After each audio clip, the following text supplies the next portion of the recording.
This indenture made the 19th day of November, in the year of our Lord, 1819, between the late Mr. Octavius Hartwell of Hartwell Park, in the parish of Catterstock, in the county of Dorset, gentleman, being lately deceased the 8th day of November 1819, and by the directions of his last will and testament executed at these chambers on the 20th day of August 1819, of the first part, and Miss Lucy Hartwell, only surviving daughter of the late Mr. Crispin Hartwell, parish surveyor of Hampshire, 1798, 1815, and the late Mrs. Theodosia Hartwell, née Carberry, presently at the house of her maternal aunt, Mrs. Beresford at North Walk, Salisbury, of the second part, witnesseth, that in pursuance of the said last will and testament the parties here to do, hereby convey and assign unto the said Miss Lucy Hartwell, her heirs and assigns for ever, in fee simple, absolute, and free of all encumbrances, all that messuage and dwelling house called Hartwell Park, with the home park, the home farm, the rectory ad Vauxon, and all messuages and hereditaments thereto belonging, being together 218 acres in the parish of Catterstock, together with the contents of the South Library, 412 volumes by the appraiser's count of 24th November 1819, the Hartwell family plate of 104 pieces, and the further sum of £3,900 in the 3% consolidated annuities at the Bank of England. Boundaries of the said 218 acres are particularly set out on the South Dorset 1-inch Ordnance Survey Sheet, Mudge Series, 1813 edition, here attached, the parish boundary running from the chalk stile at the south wall of the home pasture, eastward 426 yards to the elder coppice at the southeast corner, thence northward 812 yards along the parish boundary to the chalk-down crest, thence westward 502 yards along the down to the small clump of beeches called Hartwell Clump, thence southward 612 yards down the Home Park Lane to the southwest gate of the home pasture, completing the boundary as marked. Witness our hands and seals this 19th day of November 1819. Morris Maddox, solicitor, of New Street, Salisbury. Witnesses: Robert Withorn, clerk. The Reverend Alaric Crawley, vicar of St. Peter's, Catterstock. Clipped at the foot in faded blue thread, a small sealed letter in green Hartwell wax, addressed in the late Mr. Hartwell's hand. To my late cousin Theodosia's daughter, on her receipt of this deed, to be opened in private. The deed lay between her gloved hands on the writing table at New Street. It was the cool, clear, pale blue Friday morning of the 7th of January, 1820. The window at her left admitted the thin Salisbury sun across the green baize and across the rolled half-inch tracing of the Hampshire 1-inch Ordnance Sheet, Mudge, 1813, which she had folded carefully into her reticule before leaving her aunt, Mrs. Beresford's house at North Walk that morning. The tracing was the work of the past 6 weeks, a reduction of Mudge's Hampshire sheet to a half-inch scale, with the parish boundaries of the Southern Hundred annotated in her own neat field hand for the Salisbury Diocesan Society's Parish History Subcommittee. She had folded the half-finished sheet into her reticule because her aunt's writing table at North Walk would be wanted for the Morning Post. The theodolite in its mahogany case had been left at the writing table at North Walk, where it always sat. She had it in her mind to take up the tracing again on her return at noon. Miss Lucy Hartwell, 29 years old, this Michaelmas just past, was small and slim, and stood 5 feet 4 inches upright in her plain dove-grey wool, half mourning with the clean white linen collar. Her soft mid-brown hair was pinned at the nape. Her attentive hazel eyes had read through the deed twice while the solicitor laid out the secondary papers. Her fair, fine indoor skin was weathered at the cheekbones from the field walking she had done with her late father's theodolite on the Wiltshire Downs the past 4 summers. Her oval face was attentive, her firm, gentle mouth at rest. The reticule with the folded Hampshire tracing sat at her right hand. The deed sat at her left. Mr. Maurice Maddox at the further side of the writing table. Thin grey hair, attentive grey eyes behind gold spectacles, plain black superfine, let her finish her second reading before he spoke. "You will permit me to lay the particulars before you, Miss Hartwell." "I am obliged to you, Mr. Maddox." He laid them out briefly and without ornament. Mr. Octavius Hartwell of Hartwell Park, the late Mrs. Theodosia Hartwell, née Carberry's third cousin and the last surviving issue of that branch, had died at his house on the 8th of November last, after a long autumnal decline, at the age of 71. His last will and testament had been executed at these chambers on the 20th of August last. Probate had been granted at Doctors' Commons on the 27th of December. The deed of conveyance Lucy now held was a true copy under Mr. Maddox's hand and seal. The original was lodged at Doctors' Commons. The Bank of England draft for the sum of £3,900 was made out to her at the Old Bank at the further side of the Close at Salisbury. The keys to the house, a brass ring of 9, Mr. Maddox had received from Mr. Pinder, the butler at Hartwell Park, on the 2nd of January, and held them ready at his hand. The sealed letter clipped at the foot of the deed in faded blue thread was for Miss Hartwell to open in her own privacy. "I thank you, Mr. Maddox." She set the deed level on the green baize. "May I ask you one particular point before we go further?" "Anything within my office, Miss Hartwell." "The boundaries are particularly given in the deed. May I confirm them against the mud sheet I have at my reticule?" "Not the Hampshire tracing. I have the south 1-inch sheet of 1814 with me as well, from my late father's set. He had the full southern series." Mr. Maddox's gold spectacles caught the pale blue window light. "By all means, Miss Hartwell. I should be obliged to you." She drew the rolled South County sheet from a flat leather folder at her reticule and laid it open across the green baize beside the deed. The Cattistock parish lay at the western quarter of the sheet, the village in the dip below the chalk down, the home pasture rising to the down crest behind. She set her gloved finger at the chalk stile at the south wall and read the boundary in the deed against the topography on Mudge's sheet. "The south wall," she said, 426 yards eastward to the Elder Coppice. That tallies with the chalk down hatching at the southeast. Thence 812 yards northward along the parish boundary to the downcrest. That tallies. Thence 502 yards westward along the down to the clump at Hartwell Clump. Mudge gives the clump a beech glyph at the half-inch. That tallies. Thence 612 yards southward, down the Home Park Lane to the southwest gate. That tallies. The boundary as given in the deed is correctly described against the south sheet. "You are very particular, Miss Hartwell." "I find I am obliged to be." She drew a careful breath. "There is one correction at the chalk stile, however. The mud sheet renders the south parish wall 15 feet too far west of the true line at the chalk stile. My late father walked the Cattistock parish in the summer of 1810 for the southern triangulation under Major General Mudge's direction, and his field notebook from that summer gives the back bearing at the stile and the true position of the wall. I have the notebook at my aunt's house. The error is on Mudge's sheet, not in the deed. The deed gives the true boundary." Mr. Maddox set down his pen. "How does it come, Miss Hartwell, that you have Mudge's south sheet in your reticule, and the back bearing at the chalk stile in a field notebook at North Walk?" "My late father." She kept her hand at the sheet, her voice level.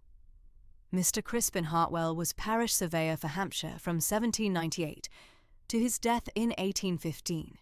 He served under Major General Mudge on the first series, the Ordnance Station at Botley Hill in 1801, at Lyndhurst in 1808, at Christchurch in 1813, the South Triangulation in the summer of 1810. On his death, he left me his theodolite, his survey notebooks for the years 1798 to 1815, and the complete set of the Ordnance 1-inch sheets for the southern counties as they had been issued at the date of his death. I have continued the work as an amateur. I trace the new sheets as they appear. I correct the parish detail where I find it wanting. I am at present reducing the Hampshire sheet to a 1/2-inch scale for the Salisbury Diocesan Society's Parish History Subcommittee. The theodolite I keep at the mahogany cupboard at my aunt's house at North Walk. Mr. Maddox looked at her for a careful moment, the gold spectacles, the attentive grey eyes, and then drew his pen across the page. Mr. Hartwell wrote of your late father in the letter he gave me on the 20th of August. I had not understood it at the reading. I understand it now. May I trouble you to keep the south sheet to hand, Miss Hartwell? I shall need to send a clerk to Doctors' Commons next week to lodge the corrected back-bearing if you will let me have it in writing on your return to North Walk. I shall send it by Monday's post, Mr. Maddox. I am much obliged to you, Miss Hartwell. He gathered the papers and laid them at her hand in the order he had named them. The true copy of the deed, the sealed letter clipped at the foot in faded blue thread, the Bank of England draft for £3,900, the brass ring of 9 keys.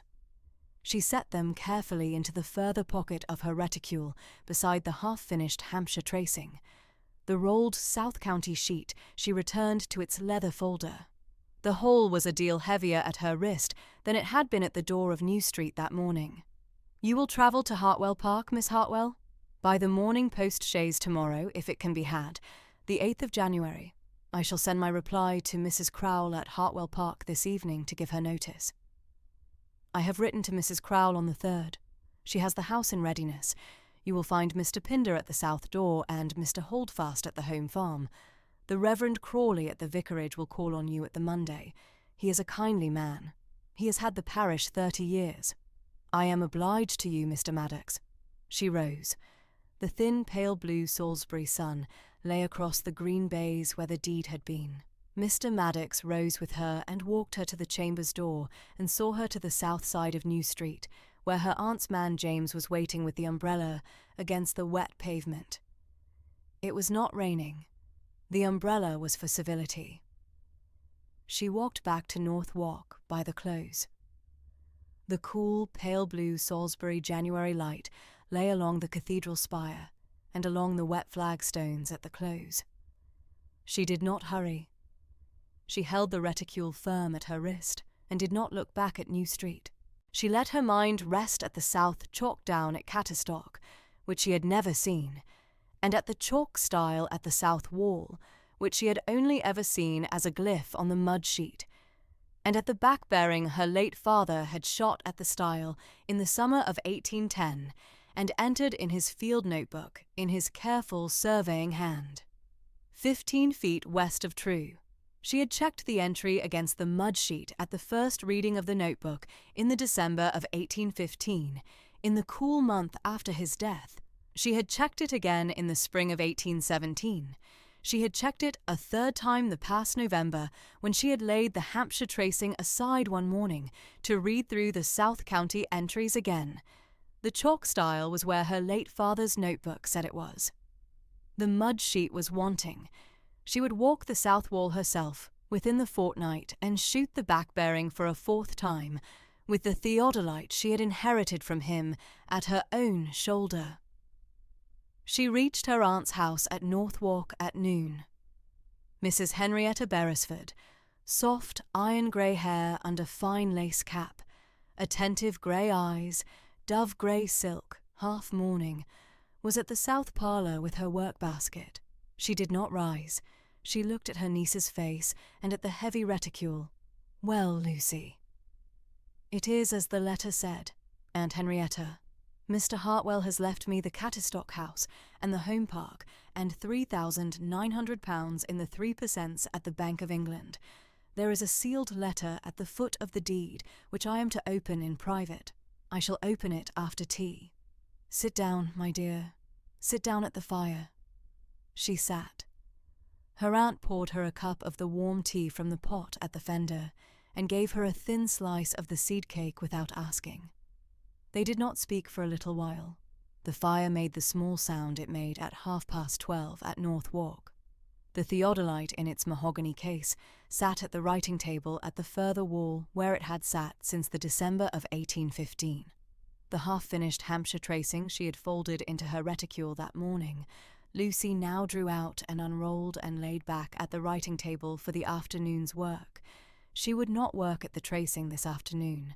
She laid it level under the small paperweight her late father had given her at her 12th birthday, a fossil ammonite from the coast at Lyme, and turned again to the fire. "You will go to Hartwell Park." "I shall go tomorrow, Aunt, by the morning post chaise. I shall send word to Mrs. Crawle by this evening's post and to Mr. Pinchard of the Diocesan Society to say I shall not be at the January meeting, and I shall write a line of thanks to Mr. Maddox confirming I have received the papers. You will manage it, child." "I think I shall, Aunt." At 3:30, she went up to the writing table at the south parlour and drew the sealed letter from her reticule and broke the green Hartwell wax with her father's small ivory letter knife. The hand within was the hand of a man writing slowly, large, kindly, a little uneven at the downstrokes, the ink the brown of long warm summers. "Breeden House, Hartwell Park, the 20th day of August 1819, at the South Library writing table in the warm late summer Dorset afternoon. To Miss Lucy Hartwell, only surviving daughter of my late dear cousin, Theodosia Hartwell, née Carberry. My dear young lady, I write the small letter that an old country gentleman of 71 years has been writing in his own quiet for the long 12-month past. I have followed your late father's parish surveying work at the Ordnance Station at Botley Hill in 1801, at Lyndhurst in 1808, at Christchurch in 1813. Mr. Mudge spoke of him at the South Dorset Triangulation in 1812 as the careful Hampshire eye of the Southern series. I leave you Hartwell Park and the small theodolite of my own late father, which is set in the South Library cupboard. I ask in turn only that you walk the south chalk down at the Catterstock parish wall and shoot the back bearing at the chalk stile for the South Dorset sheet's small parish error. The mud sheet renders the wall 15 feet west of true at the chalk stile. I had not the eye for the back bearing in my last decline. Octavius Hartwell, written at Hartwell Park this 20th of August, 1819. She read the letter through twice. She held the letter level upon the green baize and drew one careful breath. Her late father had said, in October 1815 at the small parsonage parlour, on the morning of the last day, his cough had let him speak at length, that the South Down rises true, that she was to take the back-bearing twice if she had the time for it, that she was to keep the theodolite at the small mahogany cupboard at the south wall of the parsonage, and to lend it on no man's particular asking. She had kept it there these 4 years and 3 months past. She would now take it to Catterstock parish. She sat at the writing table for a long moment with her gloved hand at the letter and her hazel eyes upon the ammonite at the corner of the half-finished Hampshire tracing. The southern chalk and the lime coast. Her late father had given her the fossil at her 12th birthday at the south parlour at the Hampshire parsonage, with his own attentive eye upon her face. He had said it was a small thing of the Lears, and that she was to keep it at her writing table, and remember that the earth was older than any parish boundary written upon any sheet of any series. She had kept it at her writing tables ever since. It was at Hartwell Park. She should now keep it. Mr. Octavius Hartwell had followed her late father's work. He had read of him in Mr. Mudge's reports. He had left her the house partly for that, partly for the careful Hampshire eye of the Southern series. He had asked her to shoot the back-bearing at the stile. He had asked it of her because he could not ask it of any other person living. Her late father was dead these 4 years and 3 months. The eye of the Southern series was now her own. The afternoon had drawn down by a half hour at the south parlour window. She set the letter level beside the deed and drew her pen and the inkwell to the front of the writing table and wrote 3 letters by the evening post, the first to Mr. Maddox, to confirm she had received the papers in good order, to confirm she would travel to Hartwell Park by the morning post chaise of Saturday the 8th of January, to enclose a brief note of the corrected back-bearing at the chalk stile, 15 feet west of True on the mud sheet, for Mr. Maddox's clerk to lodge at Doctors' Commons, to thank him for his attentive office that morning. The second to Mrs. Crowle at Hartwell Park, to give notice she should arrive at the south door at about 5 of Saturday afternoon, weather and roads permitting, to ask Mrs. Crowle to have the south library ready and the south chamber aired, to thank Mrs. Crowle for her care of the house in the late Mr. Hartwell's last weeks. The third to Mr. Pinchard, Secretary of the Salisbury Diocesan Society's Parish History Subcommittee, at his rooms at Crane Street, Salisbury, to give notice she would not be at the January meeting on the 13th, to enclose the half-finished Hampshire half-inch tracing under a folded brown paper cover, to ask Mr. Pinchard to let her resume the work upon her return from Cattestock in the spring. She sealed the 3 letters with her late father's brass seal, a hawk over a sheaf, and laid them upon the salver at the south parlour door for James to carry to the post. By 7 in the evening, her aunt's 2 travelling trunks were brought down from the attic and laid at the south parlour for the corded straps. Mrs. Beresford's man James and the maid Hannah corded the trunks at the south parlour fire, while Lucy laid her aunt's heavier sewing basket aside and saw to the careful disposition of the inside of the smaller travelling trunk herself. The theodolite in its mahogany case she set carefully at the top of the smaller trunk, between 2 folded woolen wraps, the rolled South County mud sheet of 1814, she set into her travelling writing case, along with her late father's October 1815 field notebook and the ivory letter knife and the Hartwell Park keys upon their brass ring, the Bank of England draft and the true copy of the deed, she set into the inner pocket of the writing case at the further side. The sealed letter from Mr. Hartwell she laid into the writing case, last beside the field notebook. By 9:30 at the south parlour fire, the trunks were corded. She sat at the south parlour fire with her late father's October 1815 field notebook open at her knee. The notebook lay open at the Cattestock entries from his summer surveying trip of 1810, the south chalk down at the parish wall, the back bearing at the chalk stile, south by southwest, 22 degrees 14 minutes west of True, the careful sketch of the home pasture in his surveying hand, the note at the foot of the page in his own brown ink, mud sheet 15th feet W of True at stile, verify on issue. He had written the line in the August of 1810 at the Cattestock vicarage during a wet afternoon when the surveying party had been driven indoors. The mud sheet had been issued in 1814. Her late father had not lived to verify it on issue. The verification had come at her hand. A winter morning at the south parlour at the Hampshire parsonage in the December of 1815, with the mud sheet open on the writing table and the field notebook at her knee. The fire made the small sound it made at 9:30. The theodolite in its mahogany case sat at the top of the smaller travelling trunk by the south parlour door. The South County mud sheet of 1814 was rolled at her writing case. Her aunt was at the further side of the fire with her work in her lap and the small lamp at her elbow. The thin, pale blue Salisbury January night was beyond the south parlour window. The morning would take her to Cattestock. She turned the page of the field notebook and read on. Saturday morning, the 8th of January 1820 broke cool and clear and pale blue over the slate roofs of Salisbury, and at 9:30 a hired post-chaise drew up at the south door of Mrs. Beresford's house at North Walk. Lucy, in her dove-grey wool half-mourning, beneath the thick travelling cloak her late mother had given her in the spring of 1809, took her leave of her aunt at the south parlour, with measured Wiltshire thanks for the 2 years' shelter at North Walk. The man James carried out the 2 corded trunks and the stout leather holdall, and set them at the boot of the chaise. At her own hand, Lucy carried the portmanteau, and within the portmanteau the theodolite in its mahogany case, packed with care between the folded half-morning gown and the rolled tracing paper she had not yet finished for the diocesan sub-committee.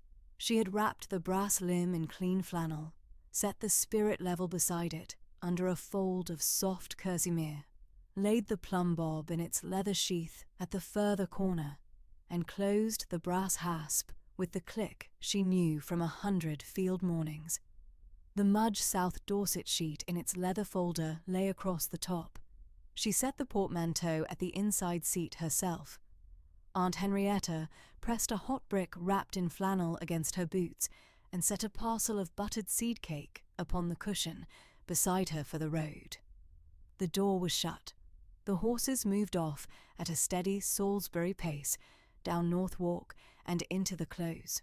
The road bore southwest out of Salisbury along the Wilton Road, the leafless alder set black against the pale winter sky, the cathedral spire dropping behind at her right hand. Lucy sat upright at the inside seat, with her gloved hands folded one upon the other at her lap, and her attentive hazel eyes steady at the off window. She did not weep. She was sensible of an alteration she had not yet named.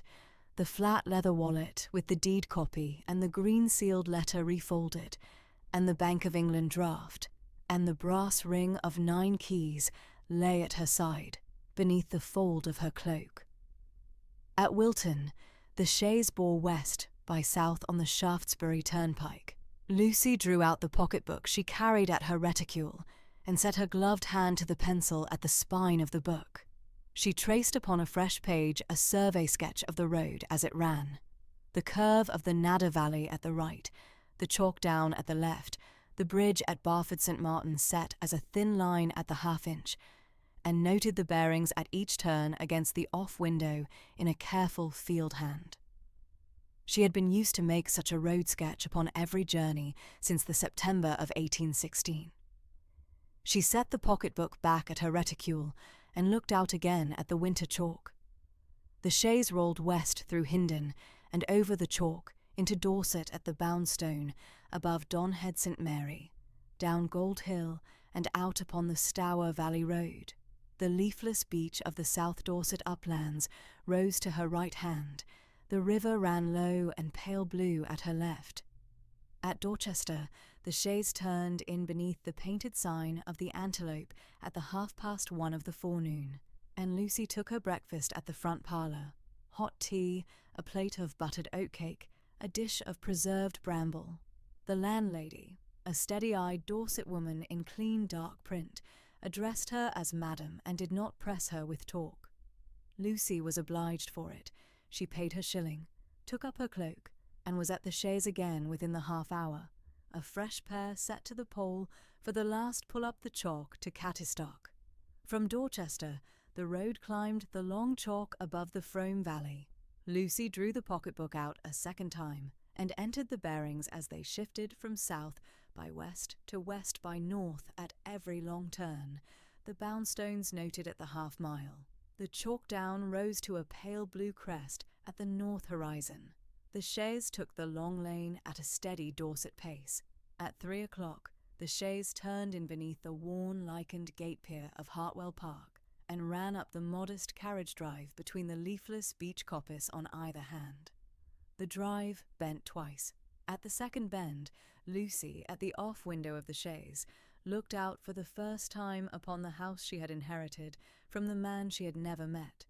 It was a flint and chalkstone country house of 1768 on the south chalk down above Cattistock, the home pasture rising to the chalk down crest behind, the village in the dip below. A thin column of wood smoke went up from the south chimney into the pale blue. The house lay very hushed in its January light. Lucy looked west across the home pasture to the chalk down crest, and then south across the lane to the village in the dip. The southeast corner of the home park lay at her right hand. She set her hazel eyes to the corner. An elder coppice stood at the exact point, Her late father's mud sheet had marked it. At the southeast of the home park, at the joint of the South Parish wall and the eastward parish boundary. She did not yet step down. She held the off-window glass and let the topography compose itself against the engraved sheet she had carried at her reticule from Salisbury. The mudge plate was true at the elder coppice, within the tolerance of the 1-inch ordnance. She marked the agreement at her mind. The chaise drew to a halt at the gravelled carriage sweep before the south door. The chaise boy let down the step. Lucy set her gloved hand to the door frame and stepped down upon the cool gravel. The portmanteau she took up herself, the mahogany case secure at the bottom under the rolled south sheet. A gentleman of 62 stood at the south door with his hat at his right hand. White hair, tall, thin, upright, kind grey eyes, plain black tailcoat. He inclined with the becoming gravity of a butler of long service. Miss Hartwell, Pinder, at your service. Pray be welcome at Hartwell Park. Lucy inclined to him in measured thanks. He bowed her up the 3 shallow stone steps and into the south hall. The hall was wainscoted in dark oak at the lower half, the floor of dressed flagstone set in measured chequer. A coal fire settled in the dressed chalkstone hearth at the east wall. The hall smelt of beeswax and coal smoke and the faint clean tang of the chalk-down air at the open south door. At the foot of the oak staircase, a woman of 58 stood upright. Iron grey hair under linen cap, attentive grey eyes, dove grey serge half-mourning, brass keys at her hip. She inclined. Miss Hartwell. Mrs. Crowle at your service. The household stands ready at your direction. Behind her at the kitchen passage, one further figure stood inclined. The cook, soft grey-brown hair under linen cap, kind hazel eyes, ruddy-cheeked, dark blue print cotton. Mrs. Bell, ma'am. The cook's compliments. Lucy inclined to each in her turn. She set the portmanteau down at the flagged floor at the foot of the oak staircase and drew off her gloves at the fire.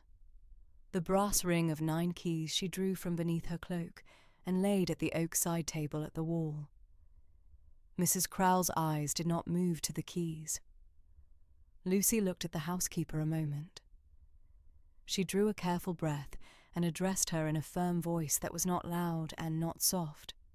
Mrs. Crowle, I am sensible of your 18 years' service to the late Mr. Hartwell at this house. I am sensible that you have had the keeping of the household at his hand.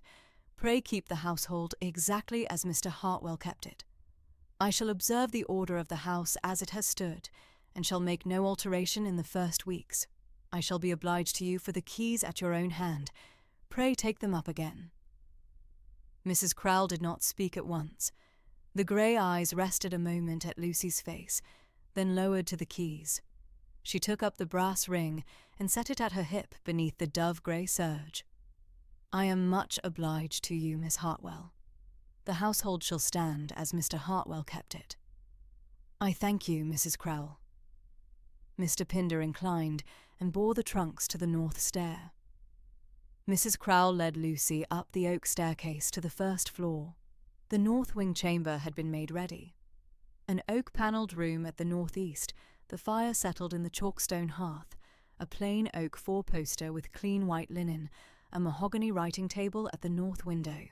The window gave upon the home pasture and the chalk-down crest above. Lucy looked west along the corridor. And Mr. Hartwell's apartments.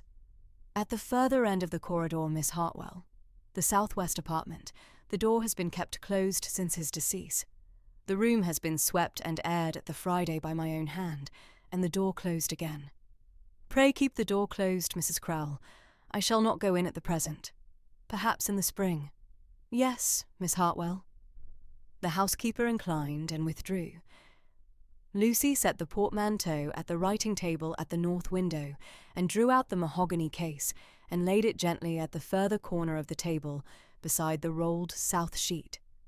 She did not open the case. She did not unroll the sheet. She set her hazel eyes to the home pasture rising to the chalk-down crest and let the pale blue Dorset afternoon compose itself at the further window. Dinner was set at 5 at the small south parlour. A clear chalk stream broth, a piece of cold mutton, a baked apple. Lucy dined alone at the mahogany table. Mr. Pinder set out the dishes at his own hand and was withdrawn at the door. The coal fire settled in the chalk stone hearth.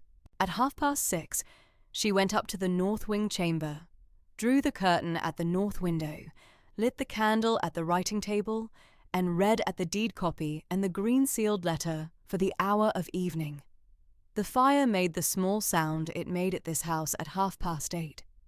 She put out the candle at 9. Sunday morning, the 9th of January 1820, broke grey and still, the chalk-down crest lost in a mist. The bells of St. Peter's Cattestock began at the 10:30. Lucy, in her dove-grey wool half-mourning, beneath the heavy cloak, walked the lane to the village with Mrs. Crowell 3 paces behind. The roofs rose to meet them in the dip. The church stood at the south end of the village street, a perpendicular tower of dressed Dorset chalkstone. The south porch opened to the lane. At the south porch, a gentleman of 56 stood with his hands folded at his cassock. Soft, sandy grey hair, finely thinning, blue-grey eyes, plain black cassock. He inclined. "Miss Hartwell, Crawley, Vicar of St. Peter's, you are very welcome at this parish. The late Mr. Hartwell sat at the south aisle these 21 years past. The pew has been set ready at your hand. I thank you, Mr. Crawley." He bowed her into the church. The Hartwell pew stood at the south aisle 4 pews from the chancel, a plain panelled oak pew, the brass plate at the pew door cut with the Hartwell name. Lucy set herself within, and Mrs. Crowell at the further end. The Reverend Crawley took the prayer at the 10:30 and read the lesson in a steady pulpit voice that did not press. He gave a short sermon upon the Epiphany lesson. That we are by the grace of the season made known to one another in our particular places, and that our duty in our particular places is the work of a careful life. Lucy attended at her hands, folded at her lap. After the service, Mr. Crawley came down from the chancel and gave Lucy his hand at the south aisle. "I shall call it the Wednesday, Miss Hartwell. I have had this parish 30 years and would be obliged to take my acquaintance with the heiress at her own hand." "I shall be obliged to receive you, Mr. Crawley." He bowed her out at the south porch. She walked back along the lane to Hartwell Park, with Mrs. Crowell 3 paces behind. The mist was lifting at the chalk-down crest. Monday morning, the 10th of January 1820, broke clear and pale blue at the chalk down, and Lucy took her breakfast at the small south parlour at the 8:30. At 10, the steward presented himself at the south door, stout, sandy grey hair, weathered Dorset skin, olive drab country coat. Mr. Holdfast inclined. "Miss Hartwell, Holdfast at your service. I had the stewardship of the home park and home farm these 21 years past at the hand of the late Mr. Hartwell. I am at your direction." "I thank you, Mr. Holdfast. I shall walk the home park with you at this hour if it is convenient. I shall take a back-bearing or 2 at the south wall as we go. I have brought the theodolite at my own hand." "Yes, ma'am. The morning is well for it." Lucy fetched the mahogany case from the north wing chamber and bore it at her left arm. The leather folder with the south mud sheet and a fresh pocket-book went at her right hand. Mr. Holdfast set his weathered hat upon his head and led her by the south door and out along the gravelled sweep and through the southwest wicket into the home pasture. The home pasture rose in a long slope to the chalk-down crest above the house. The grass was clean and pale under the cool January sun, and the chalk showed through in grey patches at the higher slope. The south parish wall stood at the south of the home pasture in dressed chalkstone, the chalk stile set at the western end where the lane bent down to the village. Lucy walked the length of the south wall, with Mr. Holdfast at her right hand. He named the field divisions as they went, and gave her the rents and the present tenant at each. She did not press at him with question. She walked the wall. At the south chalk stile she stopped. She set the mahogany case upon the flat upper stone of the stile, drew off her gloves, undid the brass hasp, and lifted the theodolite from its bed of clean flannel. The brass limb caught the winter sun. She set the three-legged stand at the chalk turf beside the stile, brought the brass plate true against the spirit level, set the plumb bob at the brass hook, and brought it true to the surveying mark her late father had cut at the foot of the stile in the August of 1810. The mark was where her father's notebook said it was, fine and weather-worn at the chalk stone. She set the theodolite over the mark with the hands she had used at 20 fields of southern chalk these 4 summers past. "You are very neat at it, ma'am," said Mr. Holdfast at her elbow. "My late father taught me, Mr. Holdfast. He was parish surveyor for Hampshire. He served under Major General Mudge." "Aye, ma'am. The late Mr. Hartwell spoke of him at Michaelmas." She did not answer.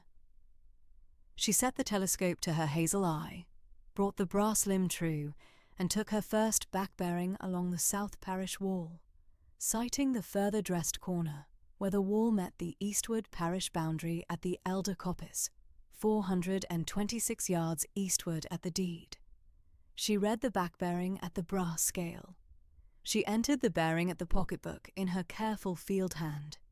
She drew the folded south mud sheet from the leather folder, set it flat upon the upper stone of the stile, and laid her gloved finger at the engraved line of the south parish wall. "Mr. Holdfast." "Ma'am." "The south wall stands correctly placed at the chalk stile, within 4 feet of the bearing my late father took at the August of 1810, well within the tolerance of the ordnance 1 inch. The wall is true at this stile. The deed of conveyance is true at the wall." "That is well, ma'am." The mud sheet, however, renders the south wall 15 feet west of the true line at the stile. The engraving is wanting by 15 feet here. My late father marked the discrepancy in his field notebook of October 1815, and I have confirmed it now at the stile a 4th time. It is the engraver's hand, ma'am, perhaps, not the surveyor. "Perhaps, Mr. Holdfast. The plate was cut at the Tower in 1812 by Mr. Faden's hand. The error is small and lies wholly upon the plate. The wall is correctly placed. The deed is correctly described." She entered the confirmation at the pocketbook, and drew a fine pencil line at the south wall on the mud sheet to mark the correction. She lifted the theodolite from its mark, set it back at the bed of clean flannel, closed the brass hasp, and folded the stand. The home park lay around them, 218 acres at the deed, the chalk-down crest above, the village in the dip below, the south wall true at the chalk stile. Mr. Holdfast bore the mahogany case at his weathered hand the rest of the walk. They walked east along the south wall to the southeast corner. The elder coppice stood at the corner, the leafless elder set close upon the joint of the south wall and the eastward parish boundary. Lucy stood a careful moment at the corner, and set her hazel eyes to the engraved line of the mud sheet at her hand. The coppice on the engraving stood within a few feet of the corner, the joint marked true. She entered the agreement at the pocketbook. From the coppice they turned north along the eastward parish boundary to the chalk-down crest. At the crest they paused. The whole of the home park lay below them, the south pasture, the south wall, the lane to the village, the 7 sash windows of the south face of the house. They walked west along the down crest to Hartwell Clump, a clump of 7 leafless beeches at the further west of the home park, and then south down the home park lane to the southwest gate. The walk took them 3 hours. Lucy was returned at the south door at the 1:30, with the mahogany case at her left arm and the pocketbook at her right hand, and her cheeks brushed pale pink with the chalk wind. Mr. Pinder set out a dinner at the small south parlour. Lucy ate at the mahogany table and did not speak.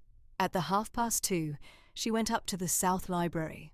The library stood at the southeast of the ground floor, an oak-panelled room of 3 south windows looking out upon the home pasture, the chalk-stone hearth at the east wall, the 412-volume set in plain oak presses against the north and east walls, a long oak writing table at the south window. Lucy laid the south mud sheet at the long table and turned to the south library cupboard at the west wall. The cupboard was of plain oak, with 2 doors and a brass keyhole. She drew the brass key from the ring and turned it in the wards. The doors opened. The cupboard held a run of folio leather-bound estate papers and 3 rolled survey sheets at the further shelf. Lucy drew the rolled sheets out. The first was an ordnance trace at the 1/2 inch, a copy in her late father's hand, the back endorsed in pencil, Hartwell's South Sheet, copied at Botley 11th August 1801, ch. She held it a moment at her hazel eye and laid it flat at the long table. The second was a tradesman's plan of the home farm yard at 1804. The third was a folded sheet of plain laid paper with a cartouche at the southeast corner. Lucy unrolled the third at the long table. It was an estate map of Hartwell Park, drawn in plain country surveyor's hand at a scale of 4 chains to the inch. The cartouche at the southeast read, in a round country hand, "A map of the park and home farm of Hartwell in the parish of Cattestock in the county of Dorset, taken at the direction of Mr. Octavius Hartwell, Esquire, by his obedient surveyor, Mr. John Pope of Dorchester, this 4th day of June 1789. A compass rose at the northwest indicated magnetic north of 1789. The field names were written in a fine country hand at each field. Lucy laid the mud sheet open beside it. She set her gloved finger at the south parish wall on the 1789 map. The wall at the chalk stile stood true. She set her finger at the elder coppice. The coppice was rendered 50 feet east of the joint of the south wall and the eastward parish boundary as her own theodolite and the mud engraving and the deed of conveyance all agreed it. The 1789 estate map was wanting at the southeast corner by 50 feet, a common error in pre-ordnance country surveys. Mr. Pope of Dorchester had set the coppice 50 feet east. Lucy held the pencil at her gloved hand a moment. She had a pencil correction to make. She drew a fine pencil line at the southeast corner of the 1789 map to mark the true position of the elder coppice 50 feet west of where Mr. Pope had set it. She marked the date at the lower margin of the sheet, corrected by L.H., 10th of January 1820, from Mudge 1813, and own back-bearing this morning. She would correct the further errors of the 1789 plate at her own pencil over the fortnight to come. The parish boundary at the south wall stood correctly placed at Mr. Pope's hand. It was only the southeast coppice that he had set wide. Lucy set the 1789 sheet flat at the long table beside the Mudge engraving and her own pocketbook. At 4, she set the sheets to dry under a flat weight and went up to the north wing chamber for the dressing hour before tea. Tuesday, the 11th of January, through Sunday, the 23rd. Lucy settled at Hartwell Park in the steady rhythm of a winter house.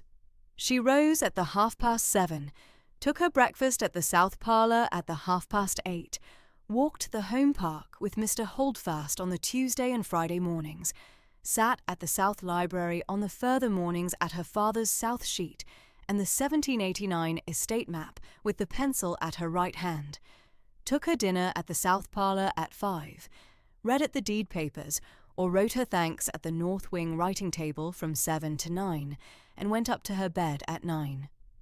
The Reverend Crawley called at the South Parlour at the Wednesday afternoon, took tea at her hand, spoke of the parish school and of the 6 village girls he hoped she might know in the spring, and was bowed out at the south door at the 4:30. Mrs. Crowell gave her the household books on the Thursday, and Lucy read them through without alteration.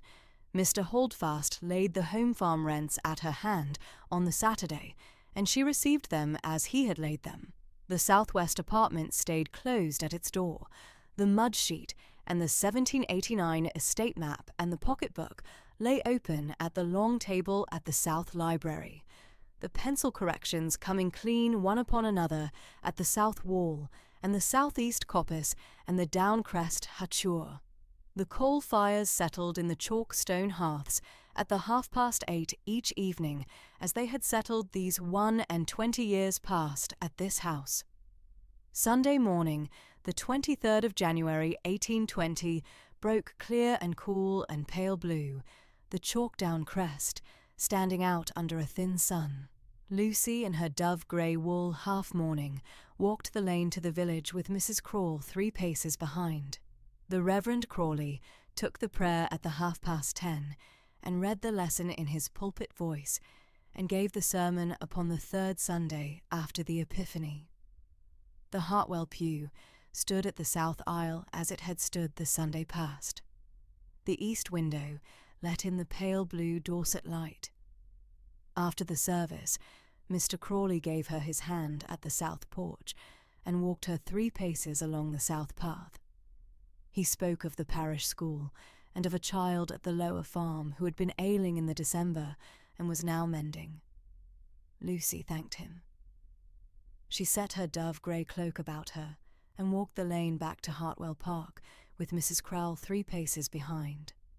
The chalk-down crest rose pale blue against the winter sky to the north. The Home Park gate stood open at the southwest. Lucy walked through the gate and up the gravelled sweep and stopped at the south door. She turned at the south door and looked south. The home pasture fell away to the south wall and to the lane, and beyond the lane to the village of Catterstock in the dip. The grey roofs, the chalk-stone tower of St. Peter's, the smoke going up from a dozen hearths into the pale blue. The south chalk down lay hushed at every horizon. Lucy held the prospect a moment at her hazel eye. Mrs. Crowell waited 3 paces behind in dove-grey serge with the brass keys at her hip. She was settled at Hartwell. The south door opened at Mr. Pinder's hand. Lucy stepped into the hall. The Furnival's Inn letter came down by the Tuesday morning post on the 1st of February, carried up the Home Park Lane in Mr. Holdfast's hand from the village of Catterstock, and laid on the South Library writing table at Hartwell Park at 9:20 on a cool, clear, pale blue Dorset morning that had a thin frost still upon the home pasture beyond the south sash windows. Lucy was at the table already. She had the faulty 1789 estate map open under her left hand and the small mahogany theodolite case at her right elbow, and she was setting down in pencil along the south parish wall the 4 pencil corrections she had taken from the chalk stile on the Wednesday before. Mr. Pinder brought the letter in upon the small silver salver and stood 1 quiet step from the table. "From a Mr. Felton, ma'am. Furnival's Inn. Marked private and immediate." Lucy set down her pencil. She broke the seal, a dark London wax, no crest she knew, and unfolded the single half-sheet of good legal foolscap. She read once through in silence, and then a second time, more slowly, with her finger laid in turn against each of the 3 numbered grounds, and she did not change her face.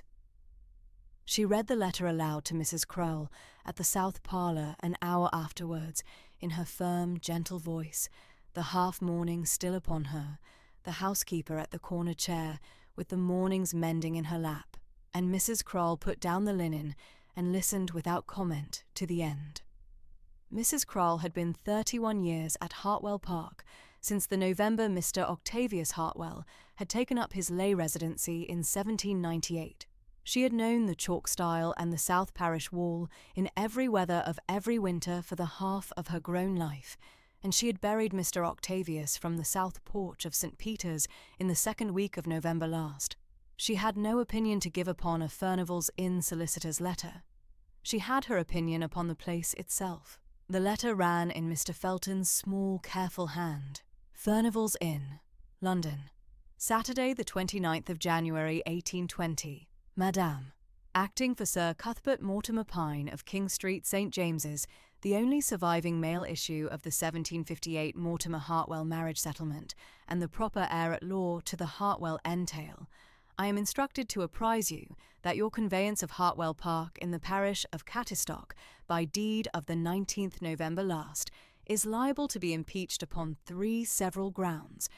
Firstly, that the 1758 settlement reserved a tail-mail reversion which the late Mr. Octavius Hartwell had no power to dock. Secondly, that he had, in consequence, no power of devise. And thirdly, that the south parish wall is misplaced by 27 feet, the actual home park measuring therefore 191 acres, and not 218, the bequest being thereby materially misdescribed. Sir Cuthbert will accept £3,200 in full compromise, and a chancery bill is otherwise to be filed in the Easter term.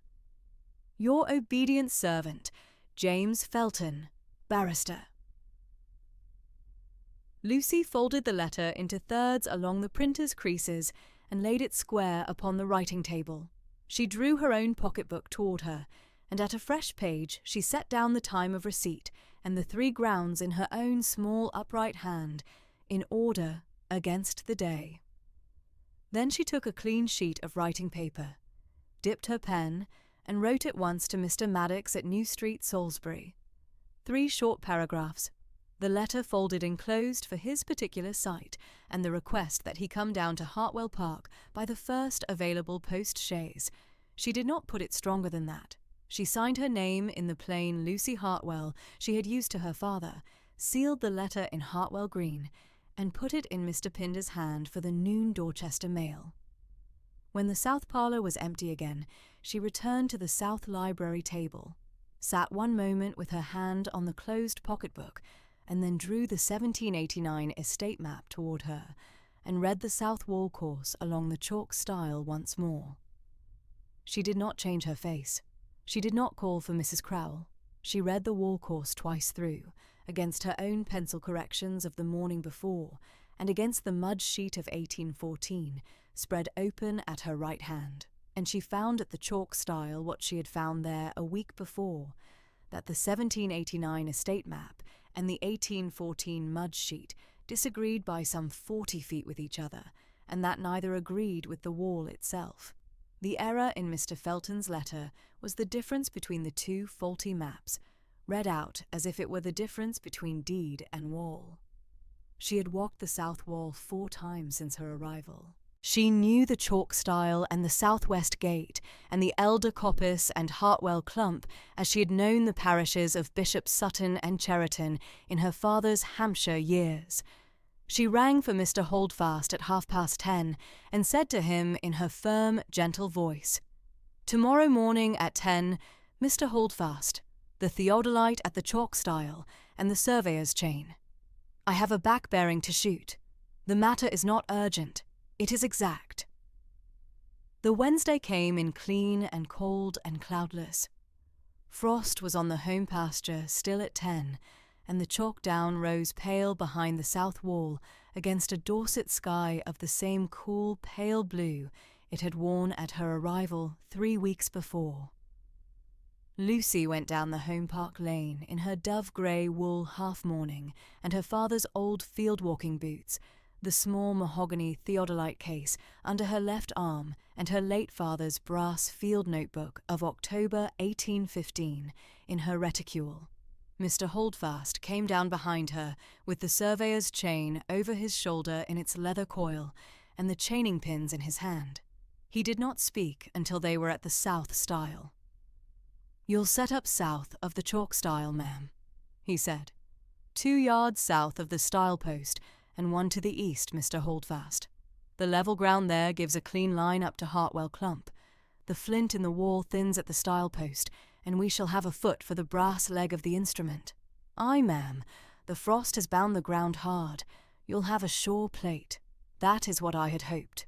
She set the small travelling theodolite on its 3 brass legs, took off the leather hood, levelled the plate by the 2 spirit bubbles in turn, and aligned the lower horizontal circle to magnetic north, as her father had taught her.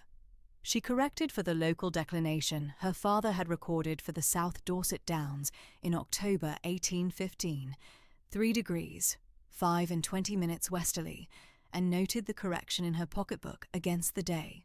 She then trained the telescope upon the small clump of beeches called Hartwell Clump at the northwest of the home park, took the forward bearing, noted it, turned the lower plate, and trained upon the elder coppice at the southeast corner, took that bearing, and lastly, with the telescope reversed and the bubble relevelled, shot the back bearing along the line of the south parish wall itself. She read the back bearing twice through. She noted it carefully in her pocketbook under the day. The angle ran east by north of magnetic by a fraction over 4 and 20 degrees, which, corrected for the local declination of 3 degrees 5 and 20 minutes westerly, her father had set down in the October of 1815, gave her a true bearing along the south parish wall within 4 feet of the line laid down in the deed of conveyance at Mr. Maddox's chambers on the 19th of November last. She set the figure plain at her page and underlined it once. Then she stood up from the instrument and looked at Mr. Holdfast. "Run the chain west from the stile post, please, Mr. Holdfast, to the southwest gate. I will give you the count." He paid the chain out along the wall in his slow, practised way, the chaining pins set down at each fall, his weathered Dorset hand sure at the brass handle. Lucy walked behind him with her pocketbook open and counted the lengths. They ran the south wall, the southeast course to the elder coppice, the northeast course up to the chalk down crest, and the down crest course west to Hartwell Clump, and they came back along the home park lane to the southwest gate, and Lucy noted every length against the bearing she had shot from the theodolite. They were 2 hours and 3/4 at it. Mr. Holdfast did not complain, and did not hurry. When they had done, she went back to the theodolite and read her notes through once more.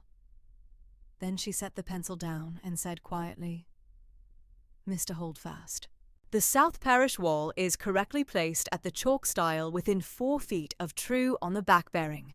The home park measures 218 acres to within 2 acres by the chain.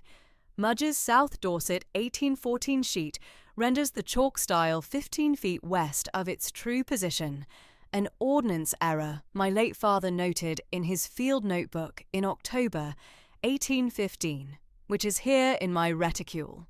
The 1789 Pope Estate map is also wrong, and wrong in a different direction.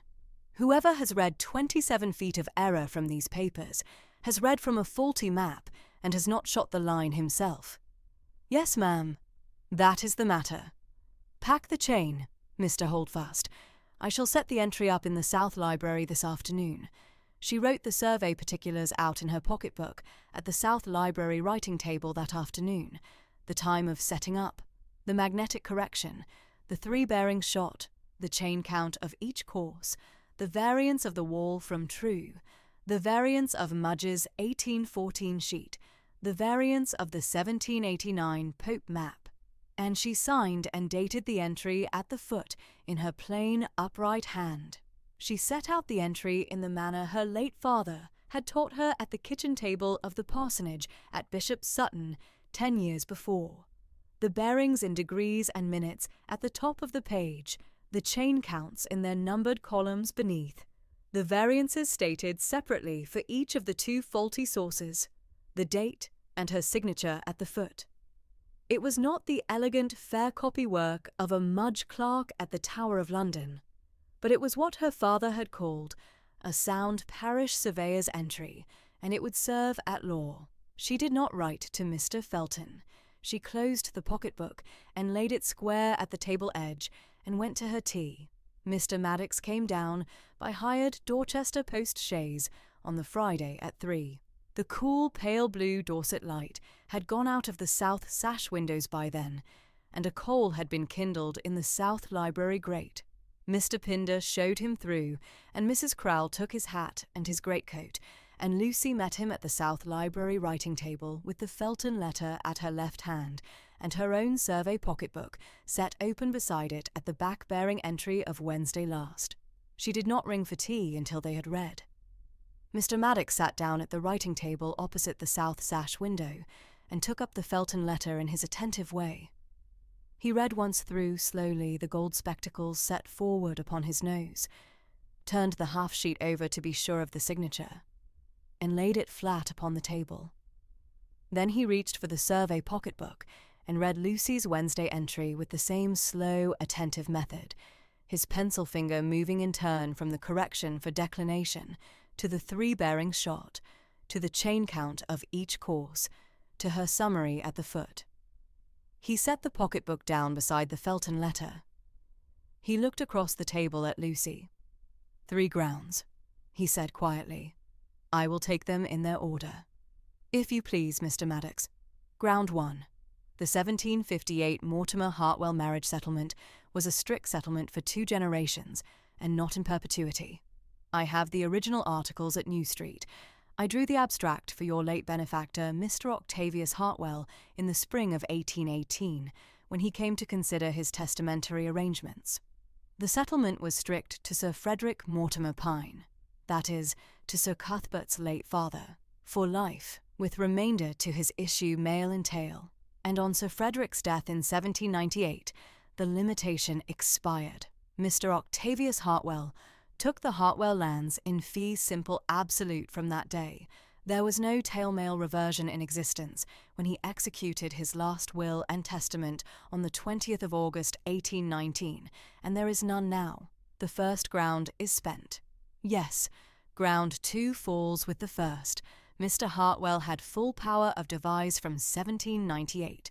The conveyance under his will is good. Yes. Ground 3. Mr. Maddox set the tip of his finger upon her pocketbook. Ground 3 is the only one upon which a chancery bill might in theory have been filed. A material misdescription of a freehold by 26 acres would be a serious matter, were the description in fact misstated. But it is not. Will you walk me through your back-bearing, Miss Hartwell? Lucy turned the pocketbook toward him and walked him through the survey particulars in her firm, gentle voice, point for point. She gave him the magnetic correction her father had recorded for the South Dorset Downs in October 1815, and the page of her father's field notebook from which it had come. She gave him the 3 bearings shot from the south stile in the cold, cloudless Wednesday morning of 2 days previous, and the variance, within 4 feet of true, at the chalk stile itself. She gave him the chain count of each of the 4 courses run with Mr. Holdfast, and the resulting area of 218 acres to within 2 acres. She gave him the 15-foot error, rendered in Mudge's South Dorset, 1814 sheet, at the chalk stile, and her late father's October 1815 note of the error.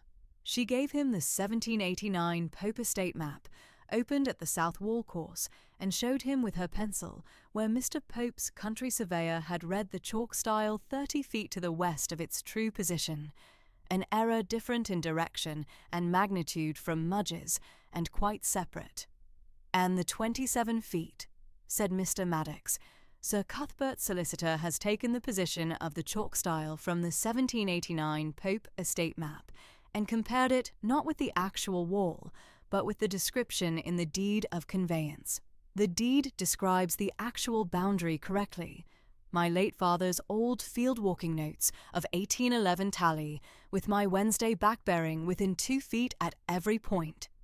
The 27-foot discrepancy is a discrepancy between Mr. Pope's faulty 1789 map and the truth, not between the deed and the wall.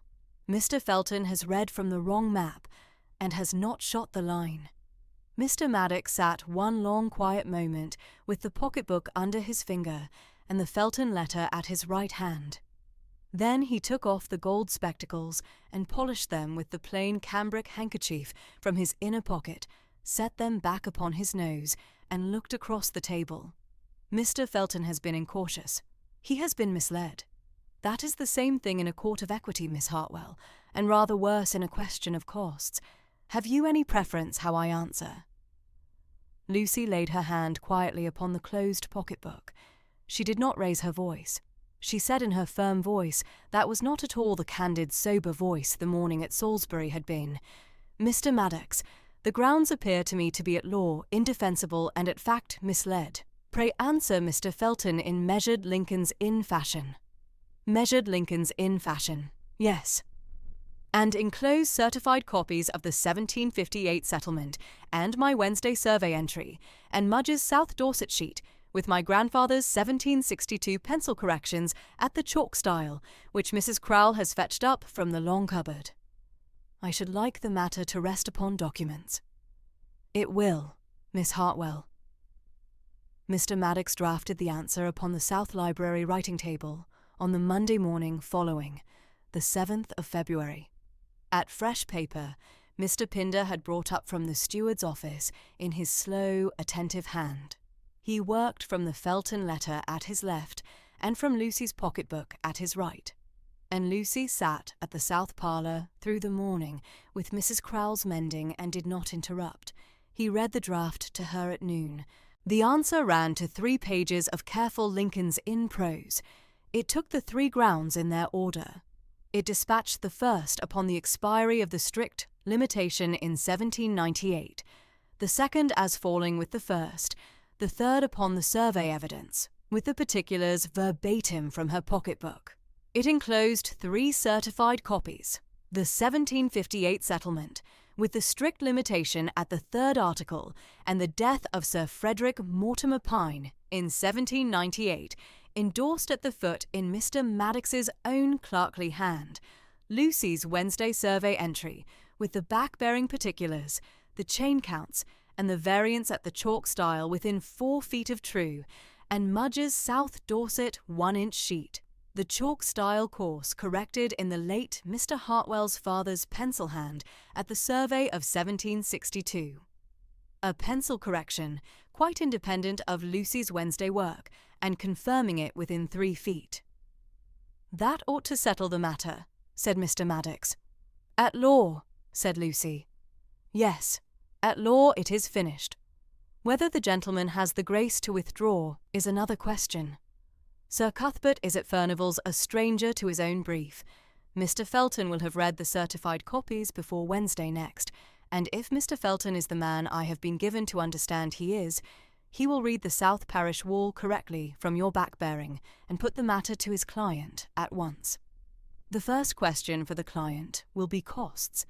The second will be the publication of the survey at the Dorchester Antiquarian Society in due course, which I shall in my answer mention as a possibility your friends had been pressing upon you. That, I think, is the goad your cousin will feel. You may mention it, Mr. Maddox. The Dorchester Society had asked for the parish survey in any event. Reverend Crawley spoke of it at the Sunday.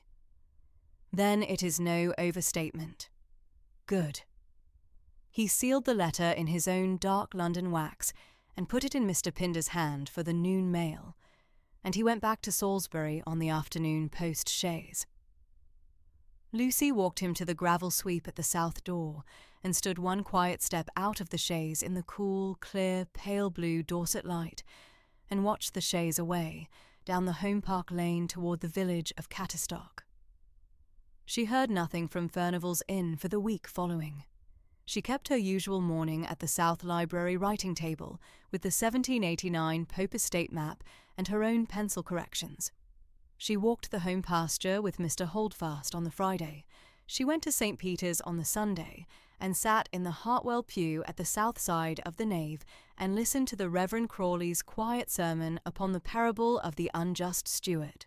On the Tuesday morning of the 15th of February at 11:30, a hired post-chaise drew up at the south sweep at Hartwell Park. Mr. Pinder was at the south door before the steps were down. The gentleman who stepped out was florid, sandy thinning hair oiled forward, sallow with broken veins, primrose-stained waistcoat, town boots. He gave his card to Mr. Pinder, Sir Cuthbert Mortimer Pine, King Street, St. James's, and asked in a quick London voice to see Miss Hartwell upon urgent business at once. Mr. Pinder bowed, took the card upon the salver, and asked the gentleman to wait. He carried the card up to the south parlour, where Lucy was at her writing table with the morning's letters and laid it square upon the corner of the desk. Lucy read the card. She did not change her face. "Show Sir Cuthbert to the south parlour, Mr. Pinder. Ask Mr. Maddox to step in from the south library. He has the survey pocketbook at his left hand. Have him bring it. Ask Mrs. Krell to be so good as to sit at the corner chair with her mending. The visitor is to be kept standing on the turkey rug.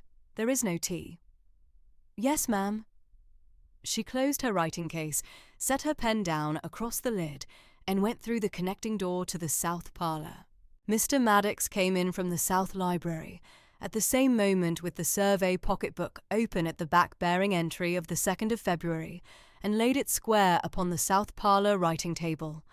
He took his chair beside it, and did not rise again. Mrs. Krell settled at the corner chair with her mending, the brass keys at her waist quiet under her dove-grey serge.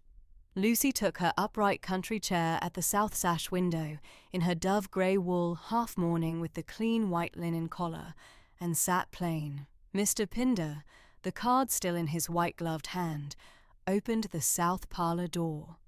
Sir Cuthbert came in at a quick London step, and stopped one pace inside the door at the worn turkey rug, the town boots gone dark at the toes from the gravel sweep and the chaise step.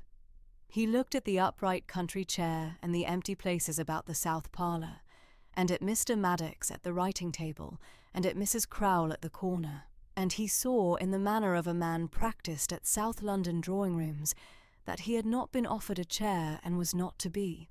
The colour came up at his neck above the primrose waistcoat. "Miss Hartwell," he said, "I had hoped a private interview."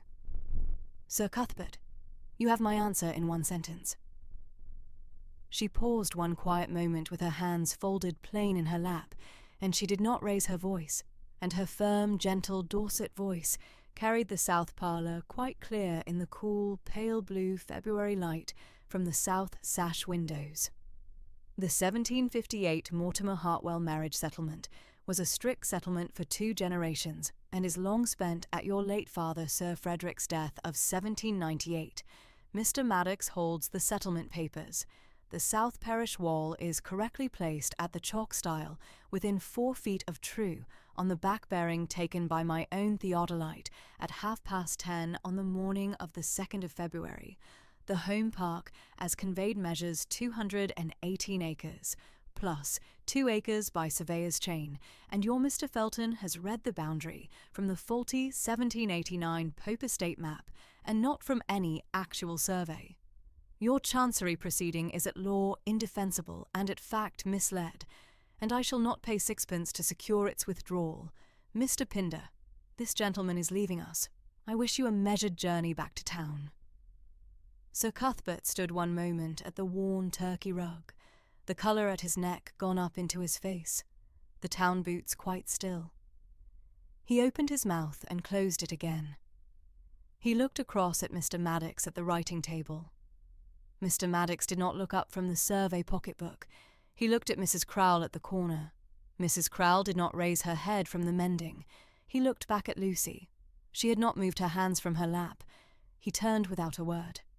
He did, however, find the use of his voice in the south hall as Mr. Pinder handed him his hat. He said something low and ugly at the foot of the stairs, something Mr. Pinder afterwards declined to repeat, with the air of a man who has been at South London card tables a long while, and has learned the value of an injury at parting.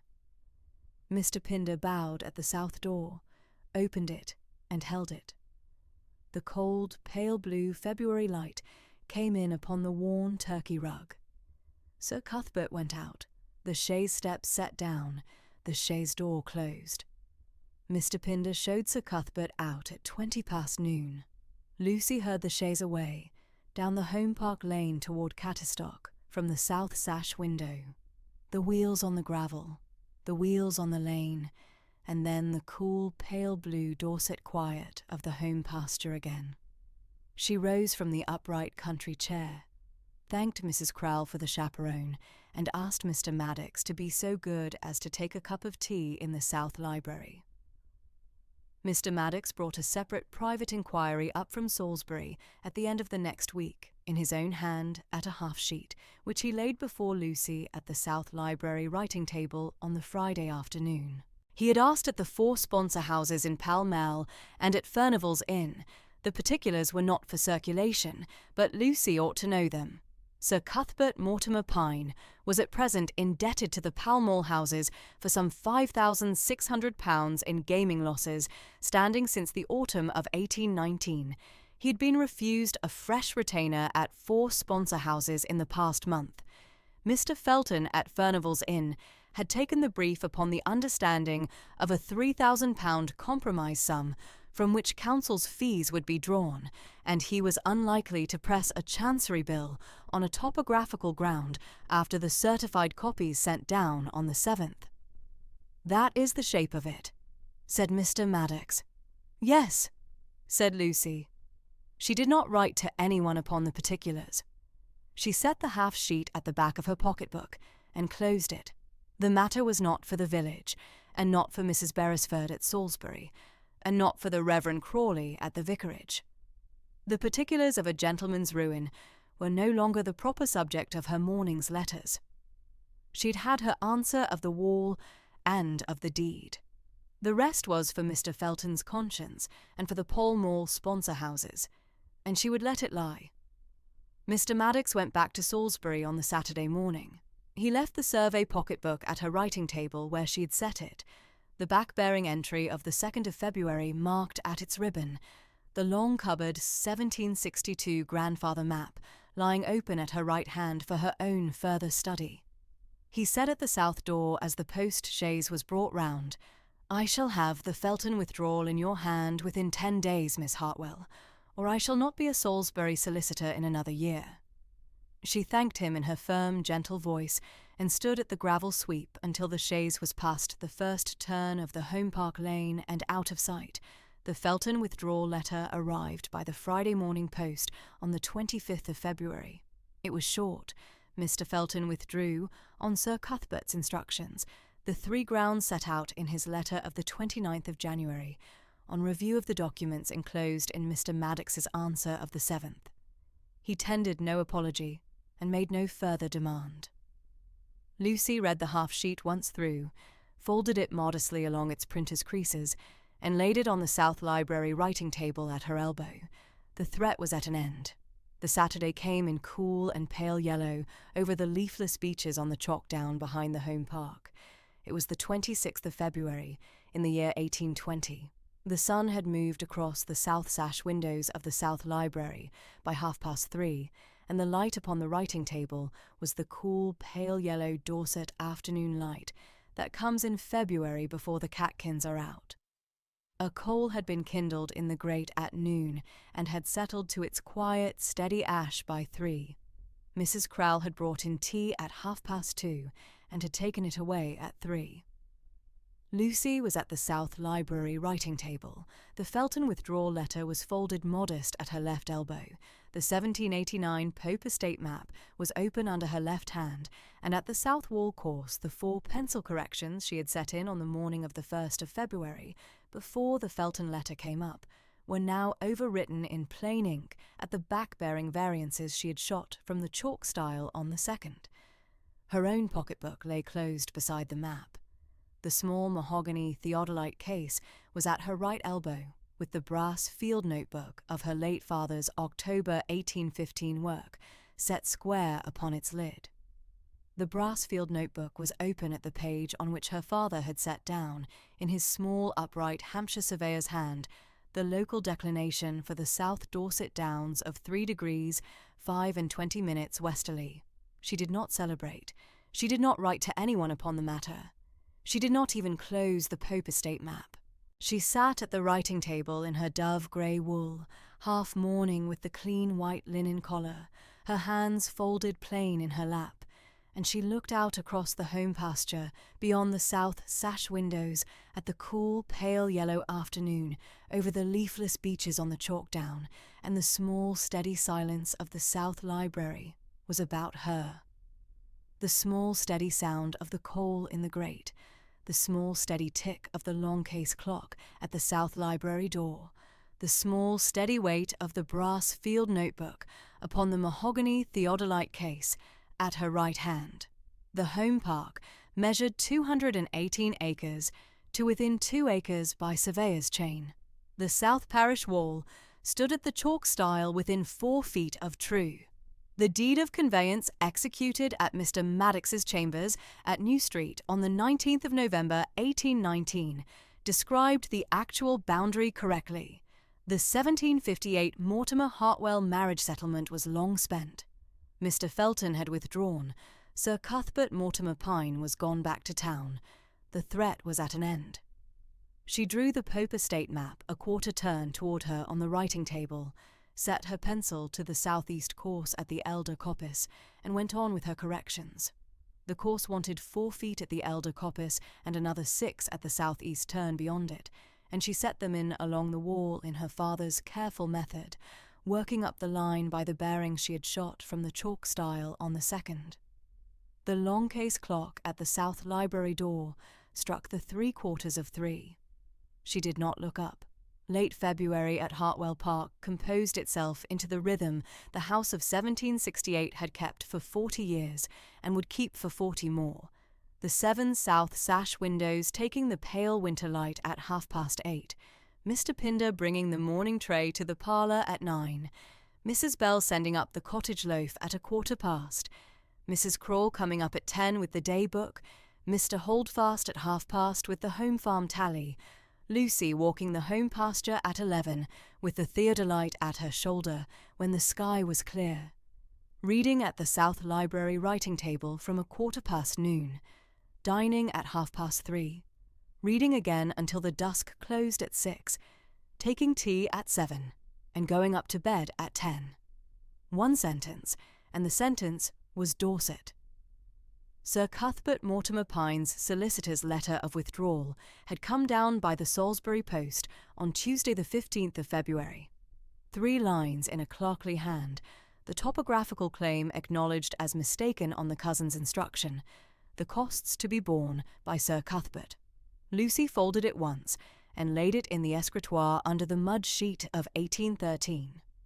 Mr. Maddox wrote from New Street on the Friday following in his attentive hand that the matter was now closed at law, and the boundaries of the 218 acres were Lucy's at quiet possession. Lucy wrote back the same evening in firm italic, thanking Mr. Maddox in 2 paragraphs and enclosing the bill for the quarter-day account. On Wednesday the 23rd of February, the parish reading class met for the first time at the South Library at 2:30. Mrs. Crowell had set 6 ladder-back chairs in a half-circle at the window. Mrs. Bell had sent up a plate of oat biscuits and a jug of warm milk. Lucy had laid on the writing table the cloth-bound copy of Maria Edgeworth's Frank, 1801, she had brought down from Salisbury, and the green cloth Cowper of 1808, dog-eared at Yardley Oak. Reverend Crawley walked the 6 village girls up the chalk lane from the Cattistock School at 2:20 and presented them at the south porch. The 6 village girls were Bryony Holdfast, Damaris Crawley, Letty Pinder, Ginny Crowell, Patience Bell, and Tabitha Cattistock. Mr. Holdfast's eldest, the Reverend's only daughter, Mr. Pinder's grandniece up from Bridport for the spring, Mrs. Crowell's youngest, Mrs. Bell's middle girl, and the thin grave child from the small holding whose father had died at the harvest of 1818, and whose mother kept the dairy at the chalk-stile cottage. They came up the chalk lane in a row of 6, each in clean print cotton with a clean white linen collar, and they took the 6 chairs at the half-circle with the gravity of village girls at a parish school reading. Lucy read them the first 2 chapters of Frank in her firm, gentle voice for the half-hour. The small Edgeworth chapters on Frank's beginnings at his father's house, on the early, careful reading lessons that Mrs. Edgeworth had written for the use of young persons of 9 or 10 years. And Reverend Crawley read them the 100 lines of Yardley Oak for the half-hour following, in his mild vicar's voice, at the unhurried pace that the considered Cowper line takes at a parish reading class of the early 19th century. At 4 o'clock, Mrs. Bell sent up the oat biscuits and the warm milk, and the 6 girls took them quietly at the half-circle at the south window. At 4:30, Reverend Crawley walked the 6 girls back down the chalk lane. The reading class was composed by the end of the second Wednesday at 4:15, and it kept its Wednesday rhythm through the pale Lent. Mrs. Beresford came over from Salisbury for the second Lent fortnight on the cool, pale grey Tuesday morning of the 1st of March by the hired post-chaise that had brought Lucy down in January, with her travelling trunk and her green cloth cowper. She was Lucy's late mother's youngest sister, the maternal aunt at whose house in Northwark Lucy had kept the 8 years of her Salisbury living between her father's death in 1817 and the deed of conveyance of November 1819, a widow of 54 years in dove-grey wool, half-mourning, with soft, mid-brown hair pinned at the nape and the same attentive hazel eyes as Lucy's late mother. She stayed the fortnight and read with Lucy each afternoon at the South Library writing table from the green cloth cowper, from the Task, the first book the Wednesday, the second the Thursday, the third the Friday, the fourth the Saturday, the fifth the Monday, in the rhythm that had been their fortnight reading at Northwark these 8 years past. She went back up to Salisbury on the cool, pale blue Tuesday morning of the 15th of March, with the bouquet of early Lent snowdrops that Mr. Holdfast had cut from the south wall, and Lucy walked her to the post-chaise at the south sweep at 9:20 and stood at the gravel until the chaise had taken the bend at the lane below the home pasture and gone out of sight. On the Wednesday before, Wednesday the 8th of March, Lucy had walked down to the Cattestock Rectory at 4 o'clock for the rectory tea, in her dove-grey wool half-mourning with the clean white linen collar, and at 4:20 at the parlour over the cup of tea, Reverend Crawley had put the question to her in his mild voice. He said that the village school at Cattestock had no map of the parish. None of the 6 girls had any considered notion of the south chalk-down country in which they had been born, of how the home pasture lay to the chalk-down, of how the chalk-stile lay to the village green, of how the church of St. Peter's lay to the stone parsonage. And he wondered, with attentive gravity, if Miss Hartwell might draw the village school a parish school map at such scale as she thought fit, that the 6 village girls might learn the particulars of their own country. He said it in the mild voice that put no weight on her acquiescence. Lucy, in firm, gentle voice, acquiesced. She spent the 10 days following at the South Library writing table at the parish school map. She drew it at a 1/2-inch scale on a single sheet of Bristol board cut to 12 inches by 16 and marked it with the country surveyor's particulars. The church of St. Peter's, Cattestock, at the centre with the spire indicated in pen and ink, the stone parsonage at the southeast corner with its walled garden, the village schoolhouse at the green to the south of the church, the village green at the chestnut tree at its centre, the home pasture boundary at the chalk stile at the south wall, the chalk stile at the southward, bearing from the church, the chalk down crest at the northward, bearing 600 yards from the chalk stile, the line of the chalk lane from the green up to the south sweep of Hartwell Park, the line of the parish boundary at the outer compass of the whole. She drew it in fine pencil first, over 5 quiet evenings, and inked it over 5 evenings following in the pen and ink her late father had taught her at the Hampshire writing table at Romsey in 1810, and she titled the cartouche in firm italic, "A Map of the Parish of Cattestock in the County of Dorset, drawn at the 1/2-inch to the statute mile, for the use of the Cattestock Parish School, by Miss Lucy Hartwell of Hartwell Park, in the Lent of the year of our Lord, 1820. Mr. Holdfast brought up a pine frame from the village joiner on the Tuesday following, and Lucy laid the map under the frame on the South Library writing table at 3:30 on the Wednesday morning of the 22nd of March. That same Wednesday the 22nd of March, at the rectory tea at 4 o'clock in the cool, pale yellow Lent afternoon, Lucy laid the framed school map on the tea table at 4:20 for Reverend Crawley's reading. He took it up to the parlour window in his plain black cassock, held it at arm's length to the pale yellow light, and stood at the window for the minute that the reading of a country map requires of a country vicar. Then he turned, laid the map on the tea table, and said in his mild voice that it was the considered country map of a South Dorset parish, and a useful gift to the village school. He took it down to the schoolhouse at the Green at 5:30, and laid it on the schoolmaster's wall above the desk, where the 6 girls saw it for the first time at the reading at 2:30 on the Wednesday following. That same Wednesday afternoon of the 22nd of March, at 3:30 at the South Library writing table, half an hour before Lucy walked down to the rectory tea, Mrs. Crowell came up the steps with a portfolio of green half-calf bound at the Dorchester binders of 1762, and laid it on the writing table at Lucy's right hand with the gravity of a housekeeper who has been told to keep a thing against the coming of an heir. She said in her plain, steady voice that the portfolio had been kept in the South Library, long cupboard these 8 years past, at Mr. Octavius Hartwell's written instruction of the spring of 1812, when he had laid it in the cupboard with his own hand and told her in his plain voice that it was to be brought up to the next Hartwell heir at the close of the first Lent of the heir's coming, and not before. Mrs. Crowell went quietly back down the steps to the housekeeper's pantry below. Lucy untied the green half-calf portfolio at the writing table at 4:20 in the cool, pale yellow Lent light, and the things in it came up in their order.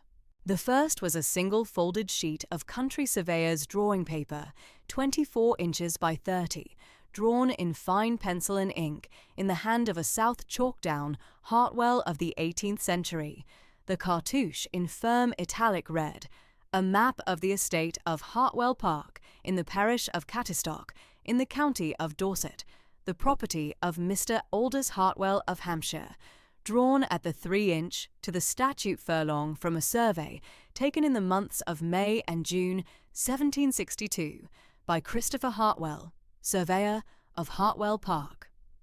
Lucy laid the 1762 map open on the writing table at 4:20 in the pale yellow Lent light, and read it at the arm's length of a surveyor's daughter reading a surveyor's map. The 1762 map showed the home pasture at its 18th century boundary, and the 18th century boundary was the 19th century boundary.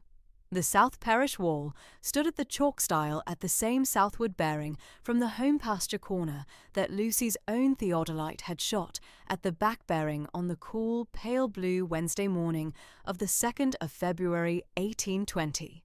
The 1762 chain distance from the southwest gate to the chalk stile, 426 yards in the firm 18th century italic, was the 1820 chain distance that Mr. Holdfast's chain had laid out under Lucy's theodolite on Wednesday the 2nd of February. The 1762 elder coppice at the southeast corner stood at the 1820 elder coppice. The 1762 clump of beeches at Hartwell Clump on the chalk-down crest stood at the 1820 clump of beeches. The 1762 Home Park Lane stood at the 1820 Home Park Lane. The 1762 Southwest Gate stood at the 1820 Southwest Gate. The boundary of the 218 acres was the same boundary, 18th century to 19th century, 60 years of chalk-style standing where it had been first set down by the surveyor of Hartwell Park. The 1762 cartouche bore in the firm italic the name of Mr. Christopher Hartwell, surveyor, Lucy's late mother's third cousin twice removed, Mr. Octavius Hartwell's grandfather himself, the 18th century surveyor of Hartwell Park, who had walked the 1762 chain with his own hand at the 18th century chalk stile and shot the back bearing at the South Parish wall 60 years before Lucy's own measurement. Lucy laid the map flat on the writing table at 12 minutes to 4 in the pale yellow light, and the Mortimer Pine reading of 58 years collapsed into the topographical fact of a 1762 chalk stile that had stood at the 1820 chalk stile, generation to generation, at the South Parish wall. The cousins had been reading from the wrong document for 58 years. The second thing in the portfolio was a bundle of 28 letters, tied at the centre with a narrow strip of green Hartwell ribbon, all in the hand of Mr. Christopher Hartwell, all addressed to his nephew, Mr. Aldous Hartwell of Romsey, in the county of Hampshire, Lucy's late grandfather, who had died at Romsey in 1801 at 73. The letters were dated from May 1762 to August 1789, 1 or 2 a year, and they were on the practice of country surveying in the South Chalkdown parish, the taking of a back-bearing at a chalk stile, the chain distance from a southwest gate, the difference at a magnetic north of 3 degrees 15 minutes west at the Chalkdown latitude of 1762, the reading of a Cassini projection at a parish of 200 acres, the pen and ink at a Bristol board cartouche, the surveyor's rule of walking a parish boundary 3 times before laying the pencil to the drawing paper. The 28 letters were the surveying inheritance of Mr. Christopher Hartwell to Mr. Aldous Hartwell of Romsey, and Mr. Aldous Hartwell of Romsey had passed it to Mr. Crispin Hartwell of Romsey, and Mr. Crispin Hartwell of Romsey had passed it to Miss Lucy Hartwell of Hartwell Park, and the surveying inheritance traced back 4 generations at the chalk stile of Hartwell Park.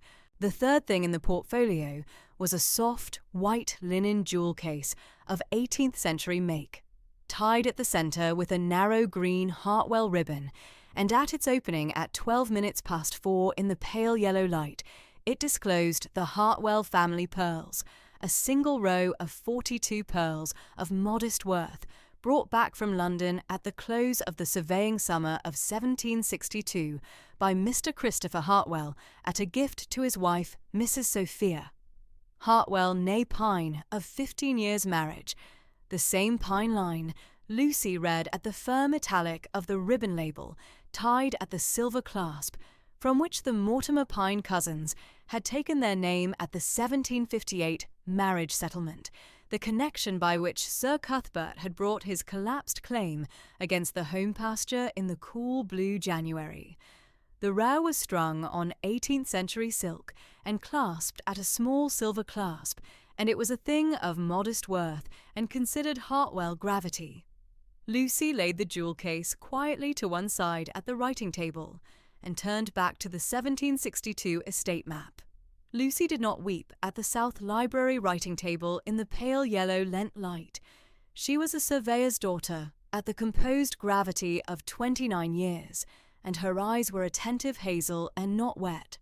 She read the 1762 estate map over for the half-hour following, and she read the 28 letters over for the fortnight following, at the writing table in the pale yellow Lent light at the 3 o'clock to 6 o'clock of the Lent afternoon.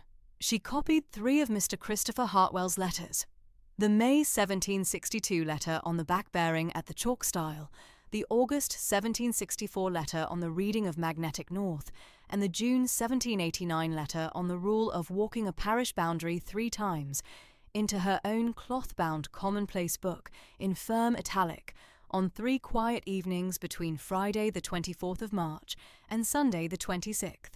Her late father had owned 5 of Mr. Christopher Hartwell's letters at the Romsey writing desk in his own surveying years, copied to him from his uncle by his father, Mr. Aldous Hartwell, of Romsey at the year of his coming of age in 1789, and Lucy now had the further 23 letters at the same considered hand at Hartwell Park. She resolved at the close of the fortnight, on the cool, pale blue Wednesday morning of the 5th of April, to deposit the 1762 estate map and the 28 letters at the Dorset County Record Office at Dorchester at the close of summer, that the surveying inheritance of Mr. Christopher Hartwell might stand at the county record for the South Chalkdown country of the 19th century and beyond. She wrote the Dorchester resolve in firm italic at the commonplace book and laid it quietly to one side. Reverend Crawley, at the rectory tea on Wednesday the 29th of March, over the cup of tea at 20 past 4, put a second question to Lucy in his mild voice. He said that the Dorchester Antiquarian Society, a society of some 12 members at Dorchester. The Reverend himself a corresponding member these 9 years past.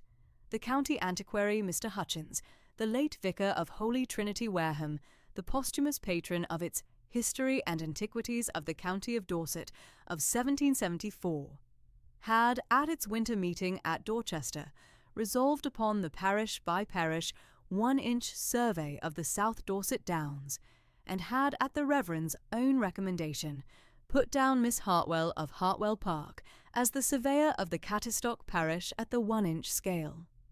Lucy, in firm, gentle voice, acquiesced. The Dorchester 1-inch Catistock survey began at the south sweep of Hartwell Park at 9:30 on the cool, pale blue Monday morning of the 3rd of April 1820, with the Hartwell theodolite at Lucy's shoulder in its mahogany case and Mr. Holdfast at the chain in his weathered hands. They walked the Catistock parish boundary 3 times, the first walk on Monday the 3rd of April, the second walk on Wednesday the 5th, the third walk on Friday the 7th, at the rule of walking a parish boundary 3 times that Mr. Christopher Hartwell had laid down at the June 1789 letter to Mr. Aldous Hartwell of Romsey. Lucy laid down the preliminary pencil at the South Library writing table on Saturday the 8th of April and laid it quietly to one side at the close of the Easter week. Lady Day Quarter Day fell on Saturday the 25th of March, 1820, at the close of the Lent. Mr. Holdfast brought up the quarter-day account at 10:30 on the Saturday morning, on a single sheet of Hartwell foolscap in his weathered hand, the home farm tally at Lady Day, the village rents at Lady Day, the Hartwell outgoing at Lady Day, the net balance at Lady Day. Lucy read the account at the writing table at 20 to 11 in the cool, pale blue Lady Day morning light, took up her late father's steel-nibbed pen at the inkstand of green chalk country slate, and signed the account in firm italic at the foot, Lucy Hartwell, Hartwell Park, Lady Day 25th of March, 1820 Hues. The signature was firm and the italic was level, and the Hartwell quarter day was composed at 20 to 11 on Saturday the 25th of March. In the middle of April, on the cool, pale yellow Tuesday morning of the 11th, Mrs. Crowell brought up from the South Library long cupboard the white linen jewel case of the Hartwell family pearls, and laid them on the dressing table in Lucy's chamber at the first floor at the south face of the house. She said in her plain, steady voice that the pearls were the Hartwell wear of the Hartwell women at the parish feasts and the Easter Sunday and the Whit Sunday and the harvest feast at the close of August, and that they were Lucy's at the Easter Sunday following. Lucy laid the pearls quietly on the dressing table and thanked Mrs. Crowell in her firm, gentle voice. Mrs. Crowell went quietly back down the first floor steps. On the Wednesday following, Wednesday the 12th of April, at the 3 o'clock parish school, reading at the South Library, the 6 village girls came up the chalk lane at 2:20, with Reverend Crawley 3 paces behind in his plain black cassock, each in clean print cotton with a clean white linen collar, and at 3 o'clock at the South Library writing table, Bryony Holdfast, the eldest of the 6 at 12 years of grave village composure, laid on the writing table a cloth-bound, chalk-down wildflower album of 24 pages of pressed flowers, gathered at their Sunday walks from the first Sunday of March to the second Sunday of April, one wildflower to a page, titled in the firm italic of Damaris Crawley at the schoolmaster's writing desk, Lent Lily, Lenten Rose, Snowdrop, Early Lent Violet, Primrose, Wood Anemone, Cowslip, White Dead Nettle, Lesser Celandine, Dog Violet, Ground Ivy, Stitchwort, Chickweed, Wood Sorrel, Bittercress, Speedwell, Field Forget-Me-Not, Barren Strawberry, Shepherd's Purse, Early Dandelion, Coltsfoot, Wild Marjoram Leaf, Chalk Down Rock Rose Leaf, and Chalk Down Salad Burnet. The cover bore in the italic of Damaris Crawley. Presented to Miss Lucy Hartwell of Hartwell Park, with the thanks of the 6 village girls of the Catistock Parish School, on Wednesday the 12th of April, in the year of our Lord, 1820 was. Lucy took the album in her firm, gentle hands and accepted it in gentle Dorset gravity, and thanked the 6 girls each in turn: Bryony Holdfast, Damaris Crawley, Letty Pinder, Ginny Crowell, Patience Bell, Tabitha Catterstock, and laid the album on the writing table at 3:20 in the pale yellow April afternoon. Then, at 3:25, she went up the library steps to the first-floor bedchamber and came back down with 6 cloth-bound copies of Aesop's Fables in the Salisbury edition of 1812 from the South Library shelf, and she gave each girl one in turn: to Bryony Holdfast first, to Damaris Crawley, to Letty Pinder, to Ginny Crowell, to Patience Bell, and to Tabitha Catterstock last. The 6 girls each took the cloth-bound Aesop in her hands and curtsied in turn, and Reverend Crawley walked them back down the chalk lane at 4:30 in his plain black cassock with the gravity of a South Chalkdown vicar at the close of a parish school reading. In late April, on the cool, pale blue Saturday morning of the 15th, Lucy laid aside the dove-grey wool half-mourning that she had worn these 30 months since her late father's death at Romsey in October 1817, at the composed close of the first half-mourning. Mrs. Crowell brought up at 9:30 the half-mourning that the Dorchester dressmaker had made up over the Lent fortnight following Mrs. Beresford's visit. Fresh cream and chalk blue sprigged muslin for the Easter Sunday morning service at St. Peter's Catterstock, soft cream wool with a chalk blue ribbon for Sunday afternoons, plain cream linen with a chalk blue collar for Sunday mornings, and laid them one by one on the bedchamber settle in the pale blue April morning light. Lucy stood at the cheval glass at 9:45 in the fresh sprigged muslin and read the image in the glass at the arm's length of a country gentlewoman of 29 years at the close of half-mourning. The image in the glass was Lucy Hartwell of Hartwell Park. Easter Sunday fell on the 23rd of April, 1820, in cool, clear, pale yellow weather of the kind that the South Chalkdown takes at the close of a Catterstock Lent. Lucy walked down the chalk lane to the village of Catterstock at 10:20 in her fresh, cream and chalk blue sprigged muslin half mourning, with the row of Hartwell pearls at her throat, and a sprig of early chalk-down primrose at the bodice that Mrs. Bell had cut from the south wall at 9:30, and Mrs. Crowell 3 paces behind in her dove-grey serge with her brass keys at her belt. The Easter morning service at St. Peter's Catterstock was at 11 by Reverend Crawley in his Easter white surplice over his plain black cassock. He read the Easter Collect and the Easter Epistle from the 1st to the Corinthians at the 15th chapter, and the Easter Gospel from St. John at the 20th chapter. And the Catterstock Village Choir sang the Easter Anthem, Christ our Passover, at 11:03, and the Easter Sermon at 11:30 was Reverend Crawley's considered South Chalkdown reading of the Easter Sunday at the 19th century, and the service closed at 12 o'clock. Lucy and Reverend Crawley came out of the nave at 12:05 by the south porch of St. Peter's into the cool, pale yellow Easter early afternoon. The Catterstock village congregation walked one by one down the south path to the Lich Gate. Mrs. Crowell stood 3 paces behind Lucy at the south porch, and at noon there stood at the south porch in the pale yellow Easter light an unfamiliar country gentleman whom Lucy had not seen before. He stood tall and lean at 6'1" upon the south porch flagstones, his dark walnut hair cut close at the nape, with one streak of pure silver above the right temple, careful dark amber eyes, attentive at the Easter light, a gentle firm mouth at the composed gravity of 8 years' close of mourning, weathered fair Dorset skin at the Chalkdown country, the Linley baronial signet of the otter over 3 reeds at the gold of his right hand, a plain dark walnut country morning coat over the plain buff waistcoat at the composed Easter Sunday wear of the South Chalkdown. He had the steady look of a man who had been at Linley Court these 8 years since his late wife, Lady Cecilia's 3-year mourning began at the close of 1812, and who was at the South Porch this Easter Sunday at the settled wish of his daughter, the Honourable Helena Linley, of 9 years.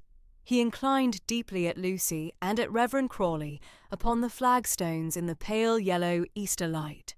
Reverend Crawley introduced him in his mild, chalk-down gravity. Miss Hartwell, Lord Linley, 5th Baron Linley, of Linley Court, 3 miles north on the chalk above Cerne Abbas. Lord Linley is the lay patron of the Catterstock living and the standing improver of the Catterstock Parish School these 11 years past. Lord Linley observed in a careful chalk-down voice upon the flagstones that he had known Mr. Octavius Hartwell of Hartwell Park since the spring of 1812 as the considered Dorset country gentleman of the South Chalkdown, 8 years of Catterstock parish feast meetings and Hartwell Park Christmas calls and Linley Court Whitsun calls, and that he had, at the September Catterstock Parish School inspection of 1818, seen on the village schoolmaster's writing desk one of the late Mr. Crispin Hartwell's Hampshire 1-inch Ordnance Survey sheets, the Romsey Parish edition of 1814, that Mr. Octavius Hartwell had been given by his cousin Mr. Crispin in the spring of 1815, and had laid on the schoolmaster's desk at the September 1818 inspection at the village school. He observed in the same voice that he had been moved at the fineness of the surveyor's hand at the Romsey Parish edition of 1814, and that he had carried the memory of the surveyor's hand these 19 months past at Linley Court.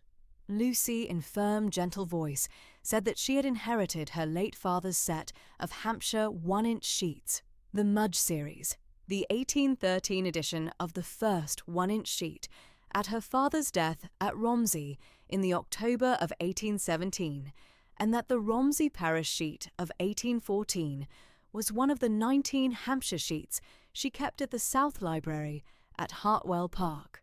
Lord Linley acknowledged the connection with attentive gravity upon the flagstones in the pale yellow Easter light, and observed in the same considered voice that he had, at the September 1818 inspection, asked Mr. Octavius Hartwell for the name of the surveyor at the Romsey Parish sheet, and that Mr. Octavius Hartwell had given him the name of Mr. Crispin Hartwell of Romsey at the considered Hampshire 1-inch sheets of the Mudge series, that he had not at the time of the September 1818 inspection known the connection by which Mr. Crispin Hartwell was the cousin of Mr. Octavius, and the late father of the young gentlewoman Miss Lucy Hartwell, at whom Mr. Octavius had at the spring of 1815 quietly begun to consider the conveyance of Hartwell Park. He acknowledged the considered Hampshire 1-inch sheets at the South Porch of St. Peter's Catterstock with attentive Linley gravity. Reverend Crawley walked Lord Linley and Lucy down the south path to the Lich Gate at 12:15. Lord Linley took his leave at 20 past noon at the Lich Gate, inclined deeply at Lucy and at Reverend Crawley, and walked to his hired Cerne Abbas gig at 3 paces beyond the Lich Gate, where his Linley Court groom stood at the chestnut mare's bridle. He took the lane northward to the chalk above Cerne Abbas in the pale yellow Easter afternoon at 23 past noon, and the gig went up the chalk lane in the Easter light and was gone out of sight at the first bend of the chalk down. Lucy walked back along the chalk lane to Hartwell Park with Mrs. Crowle 3 paces behind in the pale yellow Easter Sunday afternoon. At the south door of Hartwell Park at 12:30, she paused at the chalkstone threshold and looked south across the chalk down at the steady Dorset light, sensible of an alteration that she would not yet attempt to name at the south door of the first Easter Sunday at Hartwell Park. Mrs. Crowle stood 3 paces behind her in the pale yellow Easter light. The cool, clear, pale yellow Easter Sunday afternoon closed at the south porch of St. Peter's Catterstock and at the south door of Hartwell Park in mild Dorset equanimity. Saturday the 6th of May, 1820 came down upon Hartwell Park in cool, clear, pale yellow weather of an early chalk-down summer. The 7 south sash windows taking the light at the unhurried pace the house of 1768 had kept these 52 years of its standing. Mrs. Crowle, in her dove grey serge, set the south library at 2:15 for the Linley call. 4 ladder-back chairs at the long walnut writing table at the south sash, the mahogany tea table at the hearth with the Hartwell tea service of 1789 laid out at 4, Mrs. Bell's seed cake under a linen napkin, the green cloth cowper of 1808 at Lucy's right hand, the theodolite case at the mantel. Lucy stood at the writing table in chalk blue sprigged muslin half mourning, with the row of Hartwell pearls at her throat, and the silver locket of her late mother Theodosia beneath the bodice, and read the parish school map at 20 to 3. At 3 o'clock, the Linley carriage drew up at the sweep at 3 minutes past, and Mr. Pinder opened the south door at the chalkstone threshold. The Linley party came down at the gravel. Lord Linley first, behind him the Honourable Helena Linley of 9 years, with soft chestnut hair, plaited with sage-green ribbons, careful dark amber eyes, plain pale blue sprigged muslin. Behind her, Lady Sarah Tregells of 36, with dark walnut hair under fine lace cap, kind dark amber eyes, plain dove-grey silk with white lace fichu. Behind her, Sir Maurice Tregells of 42, stout 5 feet 10, mid-brown hair, kind blue-grey eyes, plain olive-drab country coat. Mr. Pinder walked them up to the south library at 4 minutes past 3. Mrs. Crowle received them at the threshold at her steady chaperonage. Lucy received them at the writing table in her firm, gentle voice, and the 4 Linleys took the 4 chairs at the half-circle at 6 minutes past 3. Tea was at 3:30. Mrs. Bell sent up the seed cake and cream and raspberry preserve from the home farm of 1819. Mrs. Crowle poured at 25 to 4. Helena took her milk at the chair beside her father with the Linley gravity of 9 years. Lady Sarah read the parish school map and observed in her kind voice that it was a fine and useful gift to the village school, and Sir Maurice, in his kind blue-grey gravity, took a second cup and a second slice at 23 to 4. At 3:45, Lord Linley took from his inside pocket a folded sheet of surveyor's drawing paper of 22 years standing, the faulty estate map of Linley Court, drawn in 1798 by an unknown country surveyor at the engagement of the late 4th Baron, and asked Lucy in his attentive voice if she might at her own time draw a 1-inch survey of the Linley Court estate at the close of the Cattestock survey, that the faulty map of 1798 might at last be laid aside at the Linley 1-inch sheet of 1820. Lucy, in firm, gentle voice, acquiesced. Lord Linley laid the 1798 map on the writing table, and Lucy laid the school map quietly to one side and read it at the arm's length of a surveyor's daughter. The 1798 map was at the 1/8 inch to the statute furlong, and bore in country italic a map of the estate of Linley Court in the parish of Sidling St. Nicholas in the county of Dorset, the property of the Right Honourable the 4th Baron Linley, drawn at the 1/8 inch to the statute furlong from a survey taken in the spring of 1798 tech. Lucy read the Home Park boundary at the southeast corner, took up the brass dividers at 12 minutes to 4, and read the chain distance against the chalk-style bearing she remembered from her father's Hampshire field-walking. The boundary stood at 38 feet, south by east of where the chalk-style and the elder coppice laid it down. The elder coppice was rendered twice on the sheet, once at its correct standing at the chalk-style, once 8 chains northeast at what Lucy read as the surveyor's repeated tracing. Lucy laid the dividers at 10 minutes to 4, and mentioned the 2 readings to Lord Linley in measured, firm voice. The boundary misplaced 38 feet at the southeast corner. The elder coppice rendered twice. Lord Linley observed in his attentive voice that he had thought as much these 12 years past, but had not the skill to verify. Lady Sarah read the map at her brother's shoulder and observed in her kind voice that the southeast corner had been a vexed corner of country, surveying these 22 years. The Linley party took their leave at 4:20. The carriage took the chalk lane northward at 25 past and was gone at the first bend. Lucy laid the 1798 map to one side and turned back to the Cattistock parish survey. Through the 4 Tuesdays of May and the 4 Tuesdays of June, at the South Library reading hour from 3 o'clock to 4:45, Lord Linley rode over from Linley Court at 2:30 upon the chestnut mare, and was received by Mr. Pinder at 3:05.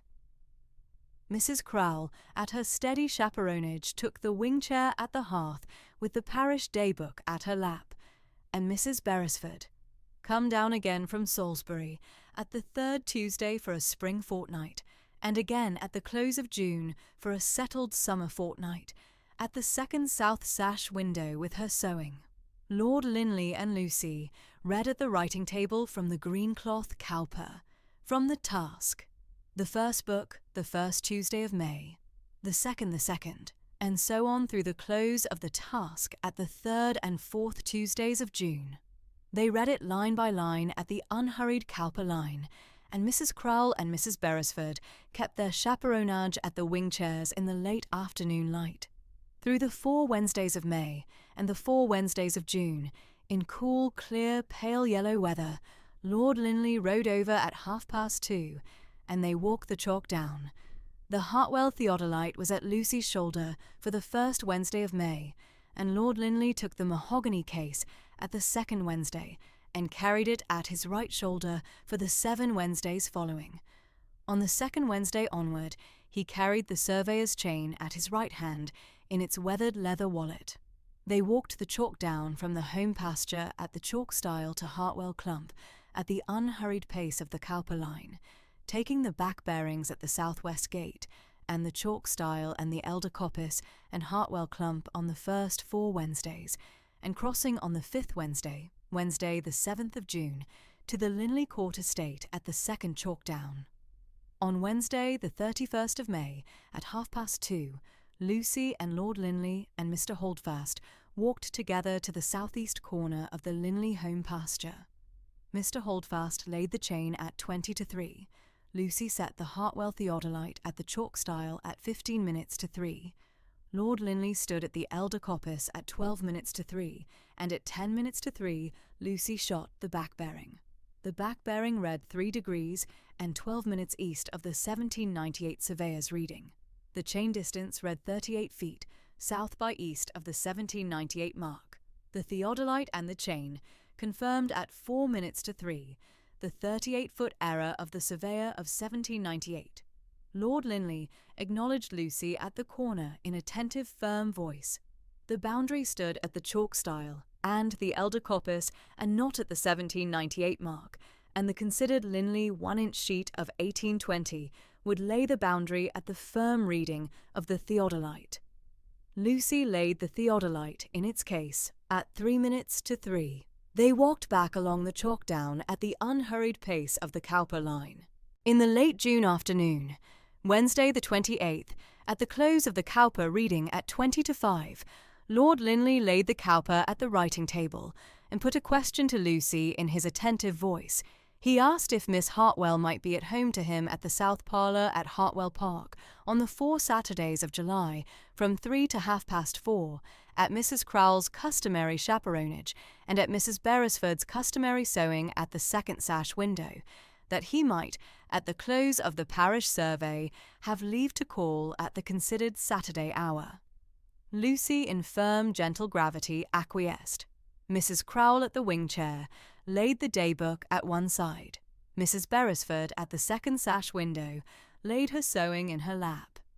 The Cattistock Parish 1-inch survey came to its close on Friday the 30th of June 1820, at the pale yellow midsummer afternoon. Lucy had walked the parish boundary 3 times in April, 3 times in May. 3 times in June, at the surveyor's rule that Mr. Christopher Hartwell had laid down at the June 1789 letter to Mr. Aldous Hartwell of Romsey. She had laid the pencil at the writing table through the 7 weeks following Easter Sunday, and inked it over with her late father's steel-nibbed pen through the 7 evenings of the last week of June. The cartouche was in firm italic. A map of the parish of Cattestock, drawn at the 1 inch to the statute mile from a survey taken at the walking of the parish boundary in April-May and June 1820 by Miss Lucy Hartwell of Hartwell Park for the Dorchester Antiquarian Society, Midsummer 1820 was.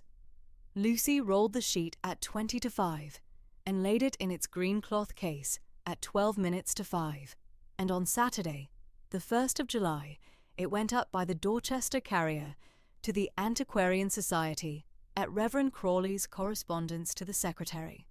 The Dorchester Antiquarian Society, at its first July meeting on Wednesday the 5th, received Miss Hartwell's sheet at the Secretary's reading of Reverend Crawley's covering letter, resolved upon the engraving at the Society's particular subscription at the Dorchester engraver, Mr. Tegg's chambers, and engaged Mr. Tegg at the Friday following. Mr. Tegg engraved the sheet on copper plate at the 7 days following, and the first proof copy came down to Hartwell Park by the Dorchester carrier on Friday the 7th of July at 4:30.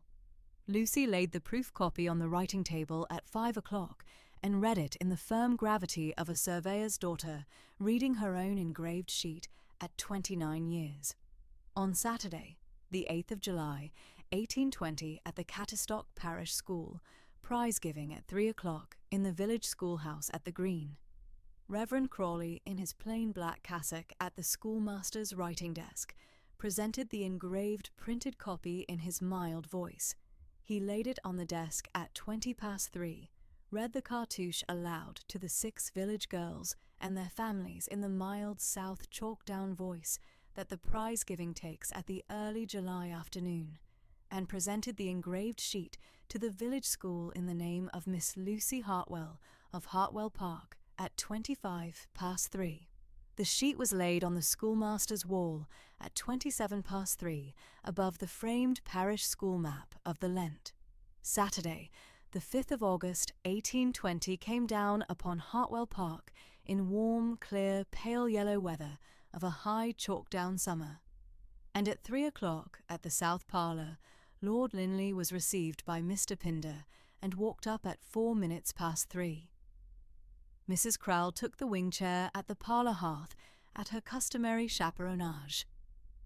Mrs. Beresford, at the second sash window, took the wing-chair at her customary sewing.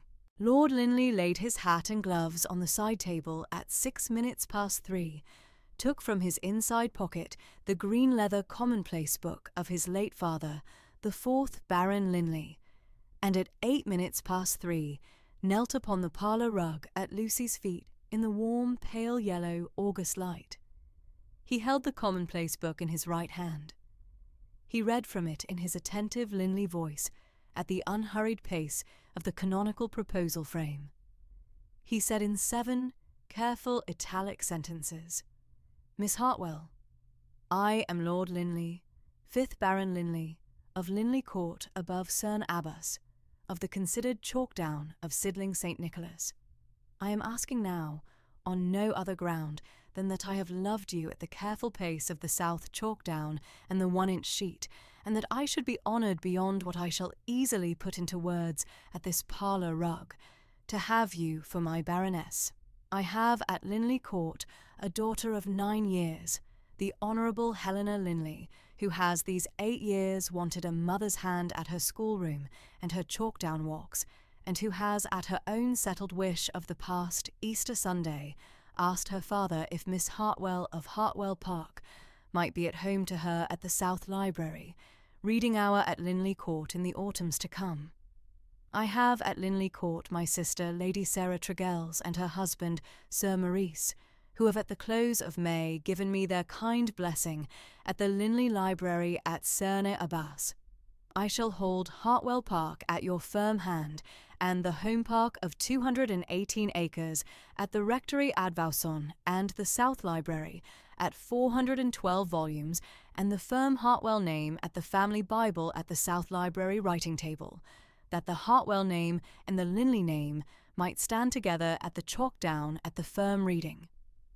I have a Linley acknowledgement of the careful surveyor's hand that has laid down the chalk down at the 1-inch sheet, and I have loved you at the careful surveyor's hand since the south porch of St. Peter's Catterstock at the cool, pale yellow Easter Sunday morning of the 23rd of April.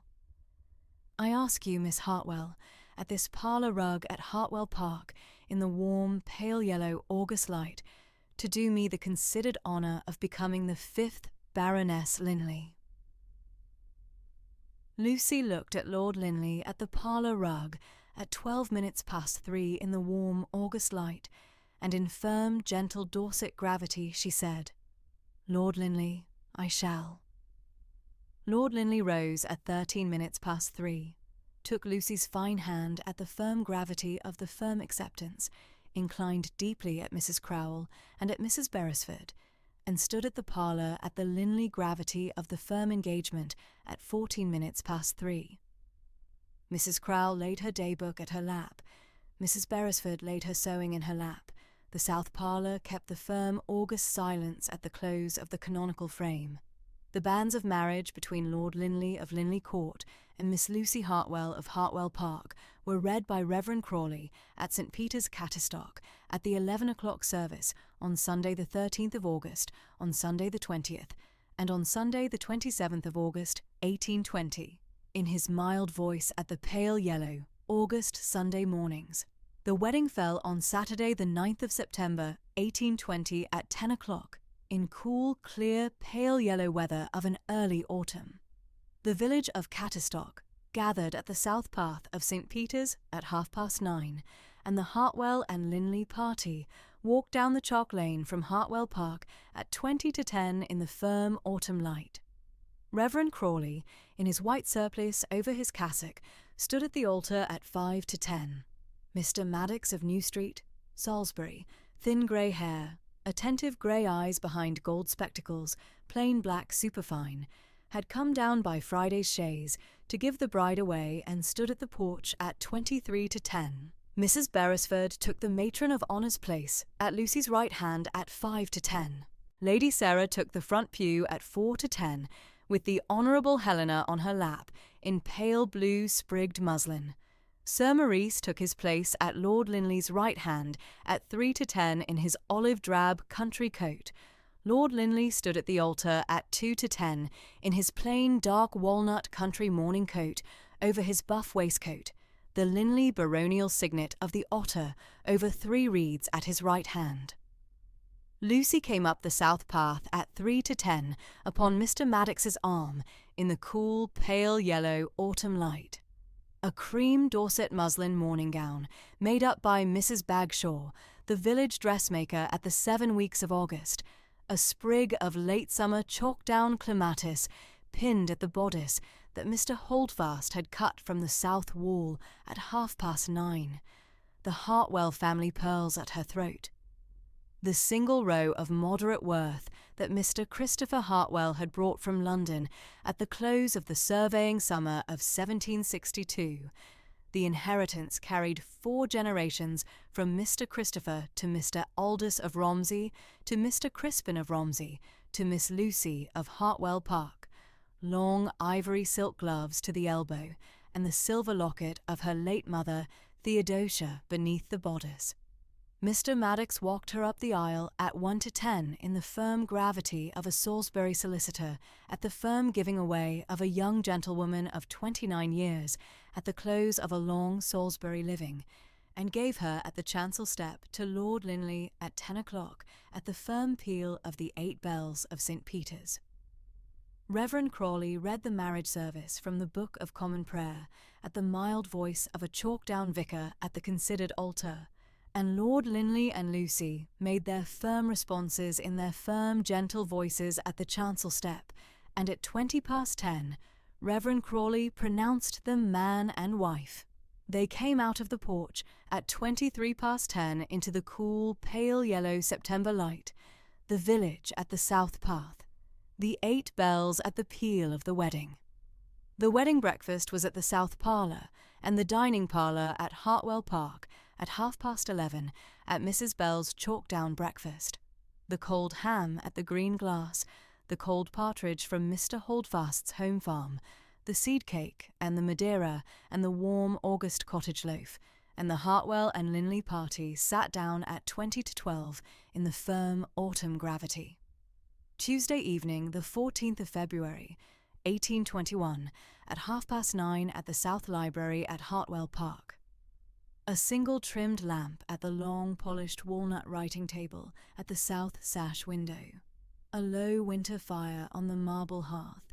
The mahogany theodolite case of her late father set careful at the south library mantel beside the new Dorset 1-inch ordnance sheet of 1822, freshly come down from Dorchester.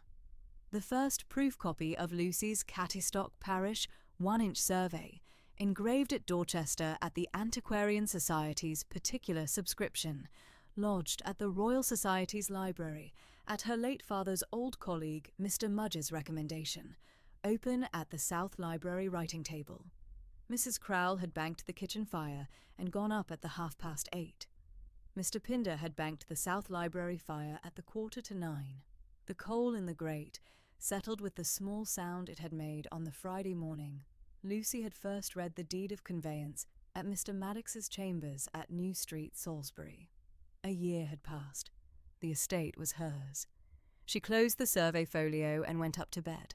And from the deed of conveyance, executed at Mr. Maddox's chambers at New Street, Salisbury, on the 19th day of November 1819, through the cool, pale blue Friday morning of the 7th of January 1820, at the chambers when Lucy first read the deed at the small Salisbury writing table, with the Hampshire 1-inch sheet, folded in her reticule, through the cool, pale blue Saturday morning of the 8th of January 1820, at the sweep of Hartwell Park, when Mr. Pinder opened the door and Mrs. Crawle received her at the threshold, through the cool, pale blue Tuesday morning of the 15th of February 1820, when the Mortimer Pine claim collapsed at the firm Hartwell, back-bearing at the parish wall, through the second discovery of the cool, pale yellow Wednesday afternoon of the 22nd of March, 1820, when Mrs. Crowle laid the green half-calf portfolio of Mr. Christopher Hartwell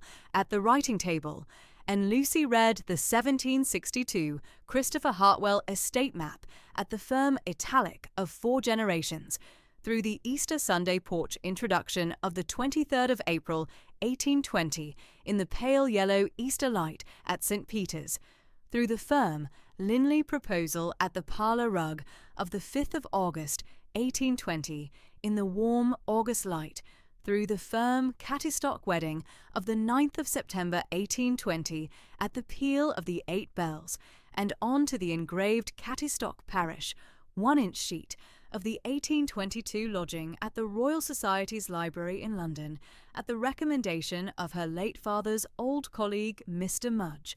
The Hartwell inheritance kept its firm chalk down standing at the considered Dorset country of the 19th century, and the surveyor's daughter at 29 years took her firm settled place at the firm Linley name at the firm 5th Baroness Linley, at the firm Cattystock altar of the cool, pale yellow September morning. And so, the surveyor's daughter became the 5th Baroness Linley, in the careful Dorset chalk-down fashion that the Hartwell family Bible kept in its measured 18th century italic at the South Library writing table all the days of its standing.